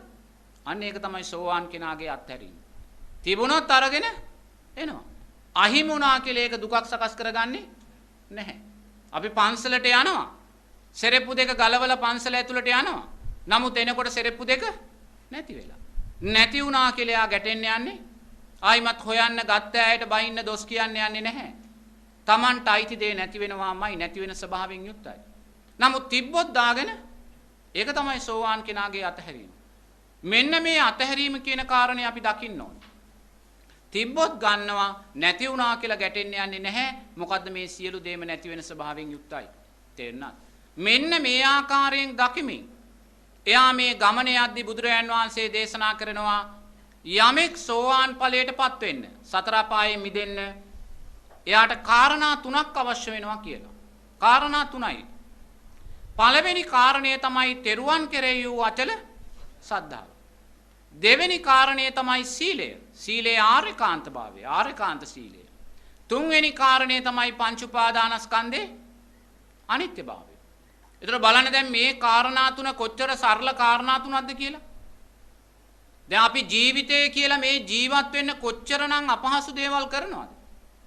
රැකියාවක් උදෙසා, ව්‍යාපාරයක් උදෙසා, දරුවෙකුට උගන්වා ගැනීම උදෙසා අම්මා කෙනෙක්, තාත්තා කෙනෙක් කොයිසා දුක් අන්තරාවක් කරනවා. රට පාලනය කරන පාලක මහත්මෙක් බලය රැක ගන්න කොච්චර මහන්සියක් විඳිනවද? කොයි දේ වුණත් රැක ගන්න මිනිස්සයා කොච්චර වෙහෙසක් පීඩාවක් නිදි මරාගෙන ජීවිතේ පරදුවට කරලා කරනවද නේ? නමුත් බුදුරජාණන් වහන්සේ දේශනා කරනවා මේසා සරල කාරණා තුනකින් මේ භව ගමන උපරිමාත්ම භාව හතකට සීමා කරගන්න. එහෙම කියලා බුදුරජාණන් වහන්සේ මහ පොළොවෙන් පස් අහුරක් අරගෙන කියනවා සෝවාන් ඵලයටපත් උන කෙනා තව විඳින්න තියෙන දුක කොච්චරද? මේ අතේ තියෙන පස් ප්‍රමාණය. මහ පොළවේ තියෙන පස් ප්‍රමාණයට එයා දුක් විඳලා තියෙනවා. අතේ තියෙන පස් ප්‍රමාණයේ දුක් ටිකයි තව විඳින්න යාට තියෙන්නේ. එහෙනම් බලන්න කොයිසානම් සරල තැනක්ද බුදුරජාණන් වහන්සේ අපිට දේශනා කරන්නේ. විවාහ ජීවිතයක් ගත කරනවා, ව්‍යාපාරික ජීවිතයක්, රැකී ආරක්ෂා ජීවිතයක් ගත කරනවට වඩා කොයිසානම් සරල තැනක්ද? නමුත් බලන්න අපිට සම්මා සම්බුද්ධ ශාසන ලක්ෂ ගාණක් පසු කරලා ඇවිල්ලත් මේ සරල කන තියෙන තැනට අපිට තාම එන්න ලැබුණේ නැහැ. තාම අපිට තෙරුවන් කරේ අචල සද්ධාව සකස් කරගන්න බැරි වුණා. ඔබලා මේ මොහොතේ මගෙන් බණ අහනවා වගේ සංසාරයේ බුදුරජාණන් වහන්සේලාගෙනුත් බණ අහලා තියෙනවා. අසුරු මහා ශ්‍රාවකයන් වහන්සේලාගෙනුත් බණ අහලා තියෙනවා. රහතන් වහන්සේලාගෙනුත් බණ අහලා. නමුත් අපිට තෙරුවන් කෙරේ අචල සද්ධාවත් සිල්පද පහ ආරේකාන්ත සීලයක් හැටියටත් පංච උපාදානස්කන්ධයේ අනිත්‍යභාවයත් තාම දකින්න දක්ෂ උනේ නැහැ. අපි අවංකව දකින්න ඕනේ ඒක බැරි වුණායි කියන කාරණේ. එහෙමනම් එතනදී පින්වතුනි මුලින්ම අපි සකස් කරගන්න ඕනේ කුමක්ද? තෙරුවන් කෙරෙහි වූ අචල සද්ධාව. බුදුරජාණන් වහන්සේ කෙරෙහි අචල සද්ධාව සකස් කරගන්නවා. ධර්ම රත්නය කෙරෙහි සංඝ රත්නය. බුදුරජාණන් වහන්සේ කෙරෙහි අචල සද්ධාව සකස් වුණ තැනදී එයා තුල ඉබේම පින්වතුනි ධර්ම රත්නය කෙරෙහි සංඝ රත්නය කෙරෙහි සද්ධාව සකස් වෙනවා. ඒ පිළිබඳ සැකයක් නැහැ. ඒ නිසා බුදුරජාණන් වහන්සේ කෙරෙහි අචල සද්ධාව සකස් කරගන්න බුදුරජාණන් වහන්සේගේ මහා කරුණාව මහා ඥානයන්ගේ ගුණයන් මනසින් දකින්න. දැන් බලන්න මේසා අපි මේ සැනසෙල්ලක් ලබන්නේ කවුරු නිසාද? බුදුරජාණන් වහන්සේ නිසා. අර මං කිව්වා වූ කෝටි ප්‍රකෝටි ගාණක් වූ මිත්‍යා දෘෂ්ටික ලෝකයට මෙවැනි සැනසෙල්ලක් තියනවද? ඒගොල්ලන්ට කර්මයේ කර්මඵල විශ්වාසයක් තියනවද? මැරිලා තමන්ගේ අම්මා තාත්තා නැවත උප්පත්තියක් සකස් වෙනවා, දිව්‍යාංගනාවක් වෙනවා, ප්‍රේතෙක් වෙනවා කියලා ඒගොල්ලෝ දන්නවද? නැහැ. ඒගොල්ලන්ගේ අම්මා තාත්තලාත් මැරිලා පිංගතුණි ප්‍රේත ලෝකවල වල ඉපදිලා. සමහර මිත්‍යා දෘෂ්ටික මිනිස්සුયો පිටිපස්සේ අමනුෂ්‍යයෝ, ඒ කියන්නේ ප්‍රේතයෝ, පරදත්ත රූප ජීවි ප්‍රේතයෝ 100 ගණන් කැරකිනවා. මොකද ඒගොල්ලන්ගෙත් අය මැරිලා ගිහිල්ලා උපදිනවා ඒවල. ඒගොල්ලෝ දන්නේ නැති වුණාට. ලෝක ධර්මතාවයන්නේ. මේවා ඉපදිලා ඒගොල්ලන්ගේ පස්සේ ඥාති ප්‍රේතයෝ 100 ගණන් කැරකෙනවා. ඒගොල්ලන්ගේ ඉඩම් වල, වතු වල, ගෙවල් වල ඥාති ප්‍රේතයෝ 100 ගණන් ගැවසෙනවා. මේ ඥාති ප්‍රේතයා පින් ගන්න දන්නෙත් නැහැ, ජීවත් වෙන අය පින් දෙන්න දන්නෙත් නැහැ. දුකෙන් දුකටම යනවා. ද්වේෂය සකස් වෙලා දුකෙන් දුකටම යනවා. ඒතර බලන්න අපි දන්නවා අපේ අම්මා තාත්තා මැරුණට පස්සේ ඉන්නකොට සලකලා සක්‍රියා කියන තැනටත් යන්න පුළුවන්. බුදුරජාණන් වහන්සේ කියනවා තමන්ගේ දෙමාපියන්ට යමෙක් සලකනවා නම්, සිල්පද පහ ආරක්ෂා කරගෙන සද්ධාවෙන් ජීවත් වෙනවා නම් එයාට සක්‍රියා කියන තැනට යන්න පුළුවන්. ලෝකයේ තියෙන ශ්‍රේෂ්ඨම සැපය සුජම්පති කියන තැනට යන්න පුළුවන්. අපි දන්නවා එහෙම යන්න. අපි දන්නවා. නමුත් ඒගොල්ලෝ දන්නේ නැහැ. හොඳ කළොත් හොඳ ප්‍රතිඵලයක් තියෙනවායි කියලා දන්නේ නැහැ.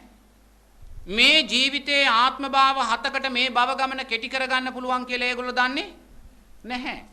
මේ ජීවිතයේදීම චතුරාර්ය සත්‍ය අවබෝධ කරගන්න පුළුවන් කියන කාරණය දන්නේ. නමුත් බලන්න මේ සියල්ල අපි දැනගත්තේ කවුරු නිසාද? බුදුරජාණන් වහන්සේ නිසා. එහෙනම් බලන්න මේ සැනසෙල්ල, මේ සැපය කියන සැනසෙල්ල අපිට ලැබුණේ ලෞතුරා බුදුරජාණන් වහන්සේ නිසාමයි. එහෙනම් මේසා සැනසෙල්ලක් අපිට ලබා දෙන්න බුදුරජාණන් වහන්සේ සංසාරයක් පුරාවට පිංගතුණි කොයිසානන් දුක්ඛන්දරාවක් වින්දද? අපි බුදුරජාණන් වහන්සේ කියලා කියද්දී හැම වෙලාවෙම සිදුහත් කුමාරයා කියන තැනින් නවතිනවා. ඉන් එහාට යන්නේ නැහැ. නමුත් සද්ධාව කියන කාරණය මතු කරලා ගන්න. අර සාරා සංක කල්ප ලක්ෂ ගානක් බෝධිසත්වයින් ආවා වූ ගමන තුල පිංගතුණි මහා ශක්තියක් තියෙනවා ගැබ් වෙලා. එදා බලන්න දීපංකර බුදුරජාණන් වහන්සේගේ පාදමූලෙදී අපේ බෝධිසත්වයින්ට අවශ්‍ය නම් තිබුණා ධර්මය අහලා නිවන් අවබෝධ කරගන්න. නමුත් උන්වහන්සේට ලැබුණු අවස්ථාවෙන් උන්වහන්සේ ප්‍රයෝජනය ගන්නේ නැහැ. මං තනියම නිවන් අවබෝධ කරගන්නේ නැහැ, ආත්මාර්ථකාමී උනේ නැහැ, පරාර්ථකාමී වෙනවා. තවත් 100ක් කෝටියක් දෙනාට මේ ධර්මය අවබෝධ කරවලයි මමත් පිරිනිවන් පාන්නේ කියලා. එදා බලන්න එදා බෝධිසත්වය එවැනි පරාර්ථකාමී තීරණයක් ගන්නේ ඔබත් මමත් නිසාමයි. එදා උන්වහන්සේ ඔබත් මමත් දැක්කාමයි. ඒ දැකලමයි පිංගතුණි එවැනි පරාර්ථකාමී තීරණයක් ගන්නෙ. එහෙම තීරණයක් අරගෙන උන්වහන්සේ සංසාරයට බහිනවා. සාරා සංක කල්ප ලක්ෂ කියලා අපි කියන්නේ. කල්පයක් කියලා බුදුරජාණන් වහන්සේ දේශනා කරන්නේ යොදුනක් දිග, යොදුනක් පළල, යොදුනක් උස පෙට්ටියක් ගන්න කියනවා. මේ පෙට්ටියට අබ පුරවන්න කියනවා අබෑට. අවුරුදු 100ට වතාවක් එක අබෑටයක් අයින් කරන්න කියනවා. යම් දවසද මේ අබ ටික ඉවර වෙන්නේ කල්පයක් ගෙවෙන්නේ එපමණ එදාටයි කියනවා. ඒ එක කල්පයක්. මෙවැනි කල්ප සාරා සංක කල්ප ලක්ෂ ගණනින් බුදුරජාණන් වහන්සේ පාරමී දම් පුරාගෙන ආවේ.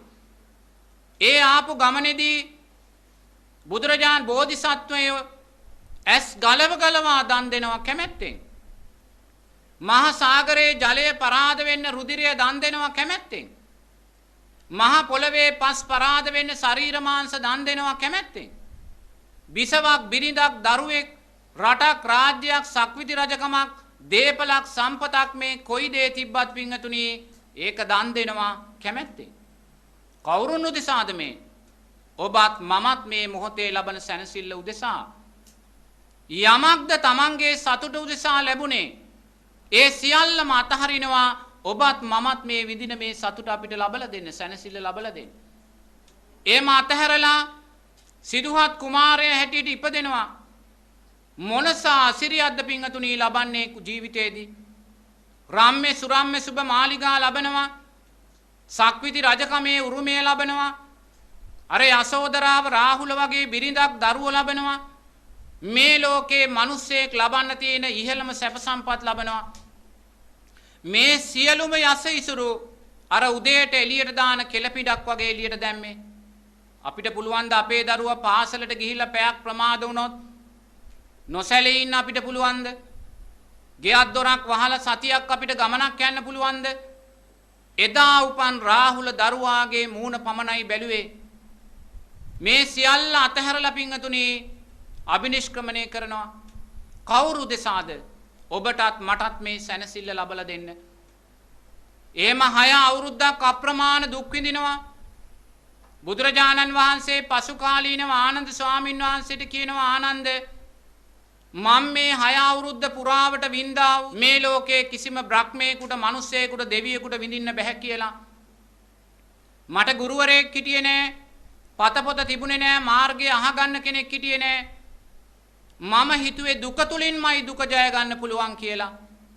ඒ නිසා මම මේ ශරීරයට අප්‍රමාණ දුක් දුන්නා ආනන්ද අප්‍රමාණ දුක් දුන්නා. එදා උදරය කියලා පිටකොන්ද කියලා දෙකක් මට තිබුණේ නැහැ. උදරය අත ගන්නකොට මට පිටකොන්දයි අහුනේ. පිටකොන්ද අත ගන්නකොට මට උදරයයි අහුනේ. ඒසා ආනන්ද මම මේ ශරීරයට දුක් දුන්නා කියලා බුදුරයන් වහන්සේ පසු කාලීනව කියනවා. මං සමහර දාට එක කඩල ඇටයක් විතරයි වැළඳුවේ. සමහර දාට මං එක මුං ඇටයක් විතරයි වැළඳුවේ. සමහර දාට මං එක බත් ඇටයක් විතරයි වැළඳුවේ. ඊට වඩා දෙයක් මම මේ කුසට දුන්නේ නැහැ. දුක තුලින්මයි දුක ජය ගන්නවා කියලා මං හිතුවේ. මෙහෙම ශරීරයට දුක් දෙනකොට මාව කලන්තේ දාලා වැටෙනවා. මං බඩ ගාගෙන ආනන්ද ගොපලු ගාල් වලට ගිහිල්ලා අර ගොපලු දරුවා අයින් වෙනකන් ඉඳලා අර හරක්ගේ තනපුඩු වලට කට තියාගෙන කිරි උරා බිව්වා කියනවා. නැගිටින්න පණ නැහැ. ඒ හරක් පයින් ගහනකොට මං වැටිලා දින ගණන් සති ගණන් කලන්තේ දාලා හිටියා කියනවා. නැවත කලන්තේ මිදිලා පණ එනකොට නැගිටින්න පණ නැහැ. මං බඩ ගාගෙන ගිහිල්ලා අර ගව ගාලේ තිබ්බේ හරක් පැටවු දාලා තිබ්බේ කහපාට අසූචි වැළඳුවා කියනවා. ඒ අසූචි වැළඳද්දිත් ආනන්ද මට අපුලක් දුකක් දැනුනේ නැහැ කියනවා. මේ සූත්‍රයකින් බුදුරජාන් වහන්සේ දේශනා කරන්නේ හරක් පැටිය දාපු කහපාට අසූචි ටික වළඳද්දිත් උන්වහන්සේට අපුලක් දුකක් නොදැනුනේ පිංගතුණි. ඔබත් මමත් මේ විඳින්නා වූ සැනසෙල්ල ලබලා දෙන්න. ඔබත් මමත් විඳින්නා වූ මේ සැනසෙල්ල ලබලා දෙන්නයි. ඒසා දුක් කන්දරාවක් විඳලා අවසානයේ උන්වහන්සේ අවබෝධ කරගන්නවා දකින්නවා දුක තුලින් දුක ජය ගන්න බැහැ කියලා. දුක තුලින් දුක ජය ගන්න බැහැ කියලා උන්වහන්සේ මධ්‍යම ප්‍රතිපදාවට එනවා. මධ්‍යම ප්‍රතිපදාවට ඇවිල්ලා අර සුජාතාවගේ කිරිපිඩු දාණය වළඳලා මොකද කරන්නේ? ජයශ්‍රී මහා බෝධි මූලේ වාඩි වෙලා චිත්තයක් ඇති කර ගන්නවා. අදිෂ්ඨානයක් ඇති කර ගන්නවා. මොකද්ද ඒ අදිෂ්ඨානය?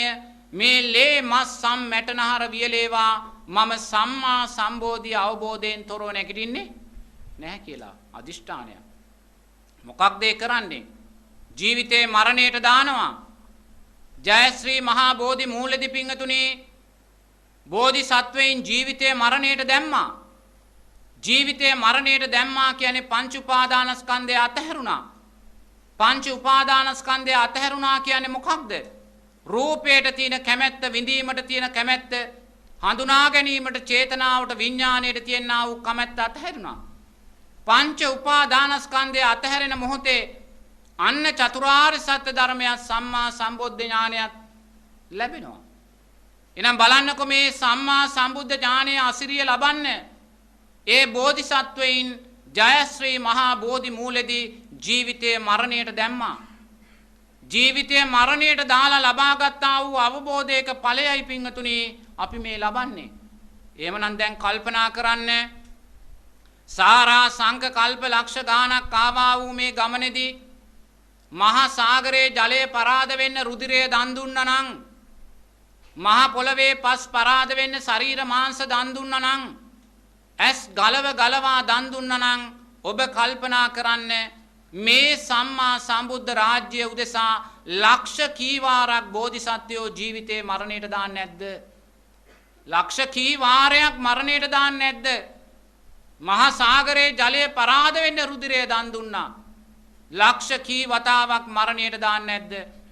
එහෙනම් ඒසා ලක්ෂ වාරයක් පිංගතුනි මරණයට තමන්ගේ ජීවිතය ලබලා දාලා ලබාගත්තා වූ අවබෝධයක ඵලයේ සැනසෙල්ලයි අපි මේ ලබන්නේ. එහෙම කල්පනා කරලා මේ ලබාගත්තා වූ සම්මා සම්බුද්ධ රාජ්‍යය තුල අවුරුදු 45ක් කුමක්ද උන්වහන්සේ කරන්නේ? ඔබ මම වගේ අසරණ සත්වයින්ට භව නිරෝධයට යන පාරමයි කියලා දුන්නේ. අවසාන මොහොතේ පිරිනිවන් මංචකේ සැතපීලා උන්වහන්සේ මොකක්ද කියන්නේ? සියලු සංස්කාරයෝ අනිත්‍යයි. සංස්කාරයෝ කියලා කියන්නේ මොකද්ද? කුසල් සහ අකුසල් සියලුම දෙයට. කුසල් සංස්කාරයනුත් අනිත්‍යයි මහණෙනි. අකුසල් සංස්කාරයනුත් අනිත්‍යයි. ඒ නිසා මේ සංස්කාරයන්ට බැඳෙන්න එපා. සංස්කාරයන්ට බැඳෙන්න එපා. හිස ගිනිගත්තේ කේගිනි නිවන්නේ යම්සේද භව නිරෝධයම සාක්ෂාත් කරගන්න, භව නිරෝධයම සාක්ෂාත් කරගන්න කියලා කියන්නේ. උන්වහන්සේ කිව්වේ නෑ අහවල් දිව්‍ය තලයේ සැප තියෙනවා, අහවල් බ්‍රහ්ම තලයේ සැප තියෙනවා, නැත්නම් ලොකු ගෙයක් දොරක් හදාගෙන හොඳට දරුවන්ට උගන්වන්න එතන සැප තියෙනවා කියලා බුදුරජාණන් වහන්සේ කිව්වේ නෑ. ඇයි එහෙම නොකිව්වේ පින්වතුනි? එහෙම කිව්වා නම් අපි ඒ සැපය තුල හිත පිහිටනවා. ඒ දිව්‍ය තලයේ බ්‍රහ්ම තලයේ තුල හිත පිහිටනවා. හිත පිහිටලා පින්කම් කරලා අපි ඒ දිව්‍ය තලයේ උපතක් ලබනවා, බ්‍රහ්ම තලයේ උපතක්. නමුත් කවදා හරි දවසක පින්වතුනි අති දීර්ඝ වූ අබුද්ධෝත්පාද කාලවල වල අපි ආයිමත් පල්ලෙහාට වැටෙනවා. එහෙමනම් පින්වතුනි බුදුරජාණන් වහන්සේ තව අවුරුදු ලක්ෂ ගාණක් අනාගතයට ගිහිල්ලා අපි දුකට වැටෙනවා දකින්න කැමති උනේ මොනසා මහා කරුණාවක්ද පින්වතුනි? මොනසා මහා කරුණාවක්ද? ඒ මොහොතේ විතරක් නෙමේ, තව අවුරුදු ලක්ෂ ගාණක් හරි ගිහිල්ලා තව කොච්චර කල් ගිහිල්ලා හරි අපි දුකට වැටෙනවා දකින්න බුදුරජාණන් වහන්සේ කැමති උනේ නැහැ. ඒ නිසාමයි 45 වසර පුරාවට අර ශ්‍රී පතුල් වල දියපට්ටා මතු වෙනකන්, කරකට මතු වෙනකන් පයින් වැඩම කරමින් ගමන් කළේ පින්වතුනි. අනේ අපි දුකට වැටෙනවා දකින්න කැමති උනේ නැහැ. දුකට වැටෙනවා දකින්න කැමති උනේ නැහැ. තේරුණා? එසා මොනසා අයෝමේ කරුණා ගුණයක්ද? මේ කරුණා ගුණය අපේ අම්මා තුල තාත්තා තුල තිබුණද? නැහැ. අම්මා තාත්තා අපිට ආදරේ නිසාම පාර කිව්වේ දුක වැඩෙන දිශාවටමයි. මටත් අම්මා කෙනෙක් හිටියා, තාත්තා කෙනෙක් හිටියා. ඒ අම්මා තාත්තා හැමදාම මට කිව්වේ හොඳට ඉගෙන ගන්න, හොඳ රැකියාවක් කරන්න, හොඳ විවාහයක් වෙන්න, හොඳ සමාජ තත්වයක් ඇති කරගන්න කියලා. නමුත් මට තේරුණා මේ අම්මා තාත්තා පාර කියන්නේ දුකටයි කියලා. නමුත් මගේ අනිත් සහෝදරයන්ට ඒක තේරුනේ නැහැ. ඒ අම්මා තාත්තා කියපු දේ දේව භාෂිතයක් හැටියට ඒගොල්ලෝ පිළිගත්තා. ඒ නිසා මේ මොහොතේ දුවා දරුවන් හදාගෙන යම් බැඳීමක් තුල ජීවත් වෙනවාද, ඒ සියලු බැඳීම් වලට යටත්ව ඒගොල්ලෝ ජීවත් වෙනවා. නමුත් ඒක තප්පරයක දශමයක හෝ ධර්මයෙන් සැනසෙල්ලක් මන් ලබනවා නම් ඒ මන් සැනසෙල්ල ලබන්නේ බුදුරජාණන් වහන්සේගෙන් පාර අහගත්ත නිසාමයි. අම්මා තාත්තගෙන් පාර අහගත්ත නම් මමත් අද ඉන්නේ අතනමයි නේද? ඒ නිසා බුදුරජාණන් වහන්සේගෙන් පාර අහගත්තොත් දශමයක් හෝ සැපයට මිසක් කවදාකවත් අපිව දශමයක් හෝ දුක පැත්තට යන්නේ නැහැ. තේරුණාද? එතකොට එහෙමනම් බලන්න බුදුරජාණන් වහන්සේගේ ඒ අයෝමය මහා කරුණා ගුණයේ සෙවණටම දැන් මොකක්ද මෙහෙම හිතනකොට අපි තුල සකස් වෙන්නේ? මොකද්ද සකස් වෙන්නේ? සද්ධාව. සද්ධාව, බුදුරජාණන් වහන්සේ කෙරෙහි සද්ධාව. නමුත් පින්වතුනි මේ සද්ධාව ප්‍රමාණවත් නැහැ සතර අපායෙන් මිදෙන්න. ඒක තේරුම් ගන්න. මොකද සද්ධාව අචල සද්ධාාවක් වෙන්න ඕන. මේක ප්‍රමාණවත් නැහැ. මේක ප්‍රමාණවත් සුගතියට යන්න. තේරුණාද? මොකද සද්ධාව ගැන කතා කරනකොට අමූලිකා සද්ධාව කියන කාරණේකුත් තියෙනවා. ඒක තේරුම් ගන්න. බුදුරජාණන් වහන්සේ මේ අතට පස් පිටක් අරගෙන කියනවා නම් මෙච්චරයි සුගතිගාමී වෙන්නේ කියලා. ඒ කියන්නේ ලෝකයේ ඉන්න සත්වයින්ගෙන් සද්ධාව සකස් වෙලා තියෙන්නේ මෙච්චරයි. නැත්තම් සුගතිගාමී වෙන්නේ නැතුව ඉන්නේ නේද? සද්ධාව සකස් වෙලා තියෙන්නේ මෙච්චරයි. එහෙනම් සද්ධාව කියන දේ බොහොම දුර්ලභ දෙයක්. බුදුරජාණන් වහන්සේ දේශනා කරනවා මේ ලෝකයේ තියෙන ශ්‍රේෂ්ඨ ධනය සද්ධාව කියලා. කෙනෙක් සක්විති රජකමක් ලැබෙන්න පුළුවන්. නමුත් ඒ සක්විති රජකමට වඩා සද්ධාව ශ්‍රේෂ්ඨයි කියනවා. ඒක තමයි ශ්‍රේෂ්ඨ ධනය කියන්නේ. එහෙනම් සද්ධාව කියන කාරණේ එසේ මෙසේ ලේසි දෙයක්. ඒක හොඳට තේරුම් ගන්න ඕනේ. ලේසි දෙයක් නෙමෙයි. තේරුණාද? ඒ නිසා අපි කෙරෙහි අනුකම්පාවෙන් අපි ඒක දකින්න ඕනේ. ඒක ලේසි දෙයක් නෙමෙයි. මොකද එක්තරා මහත්මෙක් හිටියා. ඒ මහත්මයා දන් දෙන මහත්මෙක්. සිල්පද පහ ආරක්ෂා කරගෙන ජීවත් වෙච්ච මහත්මෙක්. සමාජයේ බෞද්ධයා කියන තැන හිටපු මහත්තයෙක්. මේ මහත්මයා අර සුනාමිය ආපු වෙලාවේ සුනාමියේ කෝච්චිය පෙට්ටිය ඇතුලේ හිටපු මහත්තයෙක්. මේ මහත්මයා සුනාමිය ඇවිල්ලා අර කෝච්චි පෙට්ටිය ඇතුලේ වතුරට යට වෙලා ඒ වතුරෙන් ඉහළට එන වෙලාවේ මහත්තයාට එකපාරට හිතිලා තියෙන්නේ මොකද්ද? බුදුරජාණන් වහන්සේත් බොරුයි ධර්ම රත්නයත් බොරුයි කියලා. සද්ධාව තිබිලාද? අයෝගයේ ඉස්සරහදී තෙරුවන් අතහැරුණා. එයා හිතුවේ බුදුරජාණන් වහන්සේයි ධර්මයයි ඇත්තනම් මට මෙහෙම වෙන්නේ නැහැ. සංස්කාරයන්ට අනුව එයා ජීවිතේ ගලප ගන්න දක්ෂ වුණේ. දෙවෙනි රැළත් ඇවිල්ලා. එයා දෙවෙනි රැළටත් යට වෙලා දෙවෙනි රැළට මතු වෙනකොට එයා කියනවා මට අකුසල් සිත් 100 ගාණක් ඇති වෙමින් නැති වෙමින් ගියා කියලා. කිසිම කුසලයක් මතකයට ආවේ නැහැ. රැක්කා වූ සීලයක් දානයක් මතකයට ආවේ නැහැ. ඇයි මතකයට ආවේ නැත්තේ? පළවෙනි රැළේදී මිත්‍යා දෘෂ්ටික භාවයට පත් වුණා. සද්ධාවෙන් බැහැර වුණා. ඊට අදාළව අකුසල්ම තමයි මතුවෙලා ආවේ. නමුත් ඒ මහත්මයා මැරුණේ නැහැ. නමුත් ඒ මහත්මයාගේ වචන වලින් කියනවා එදා මම මැරුණා නම් මං කොහේයිද කියලා දන්නේ. නමුත් මේ මොහොතේ මහත්මයා අඳුරනවා සද්ධාවයි අමුලිකා සද්ධාවයි මොකද්ද කියලා. තව අම්මා කෙනෙක් හිටියා. ඒ අම්මා තමයි පන්සලේ ඉන්න සිල් පිරිසට භාවනාව කියලා දෙන්නේ. මෛත්‍රී භාවනාව, බුදුගුණ භාවනාව කියලා දෙන්නේ ඒ අම්මා තමයි. අවුරුදු 80ක් විතර වයසයි. මේ ඈත ගම්මානයක පන්සලක අම්මා කෙනෙක්. මේ අම්මා අසනීප වෙනවා. අසනීප වෙලා රෝහලට ගෙනියනවා. දැඩි විදිහට අසාධ්‍ය වෙනවා. ඔක්සිජන් දීලා ලේසේලයින් දීලා එයා හිතනවා එයා මැරෙයි කියලා. එයා මැරෙයි කියලා හිතුවත් එයා මැරුණේ නැහැ. නමුත් එයා ගෙදර ආවට පස්සේ මම පිණ්ඩපාතේ වඩිනකොට ඒ අම්මා දවසක් කියනවා හාමුදුරුවනේ මැරෙනවා කියන කාරණය මෙච්චර දුකක් මෙච්චර වේදනාවක් කියලා මම නම් දැනගෙන හිටියේ. මාව මැරෙනවා කියන වෙලාවේ මම මැරෙන්න කැමතිම උනේ නැහැ. මම ජීවිතයටමයි යද්දේ ජීවිතයටමයි යද්දේ. මට මතක් උනේ ගෙදර ඉන්න දරුමුණුබුරෝ දීපලමයි මට මතක් උනේ. පිනක් මතක් උනේ. සද්ධාව තිබිලාද? නැහැ. අන්න ප්‍රශ්නේ. සද්ධාව තිබිලා නැහැ. ඒ නිසා අපි කෙරෙහි අපි අනුකම්පාවෙන් හිතන්න ඕනේ. අපිට මැරෙන්න බයක් තියෙනවා නම් මැරෙනවායි කියන කාරණේට අපි බය නම් අපි කෙරෙහි අනුකම්පාවෙන් හිතන්න ඕනේ. තාම සද්ධාව කියන දේ සකස් වෙලා නැහැ. සද්ධාව සකස් වෙච්ච කෙනා මැරෙන්න බය නැහැ.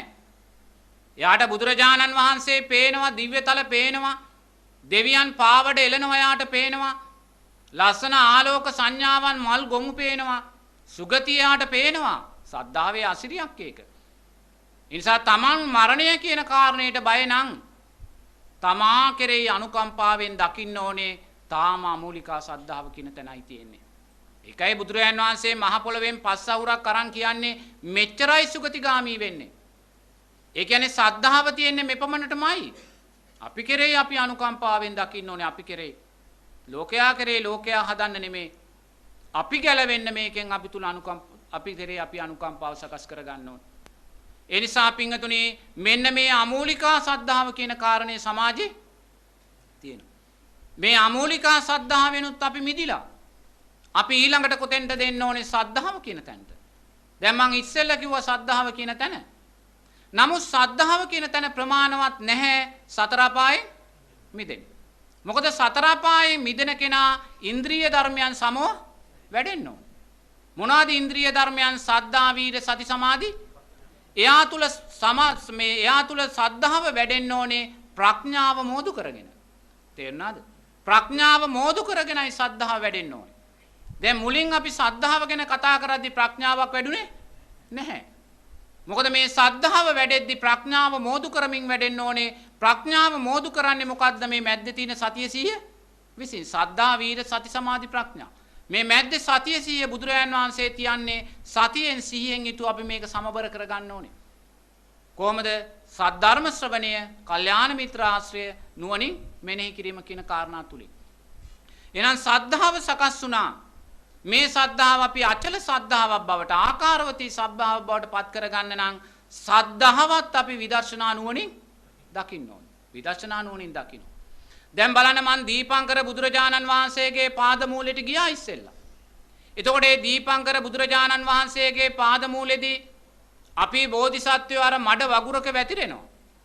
වැතිරිලා දීපංකර බුදුරජාණන් වහන්සේට පාවඩයක් වෙනවා. උන්වහන්සේ කැමති වුණේ නෑ දීපංකර බුදුරජාණන් වහන්සේගේ ශ්‍රී පාදේ මඩ තැවරෙනවට.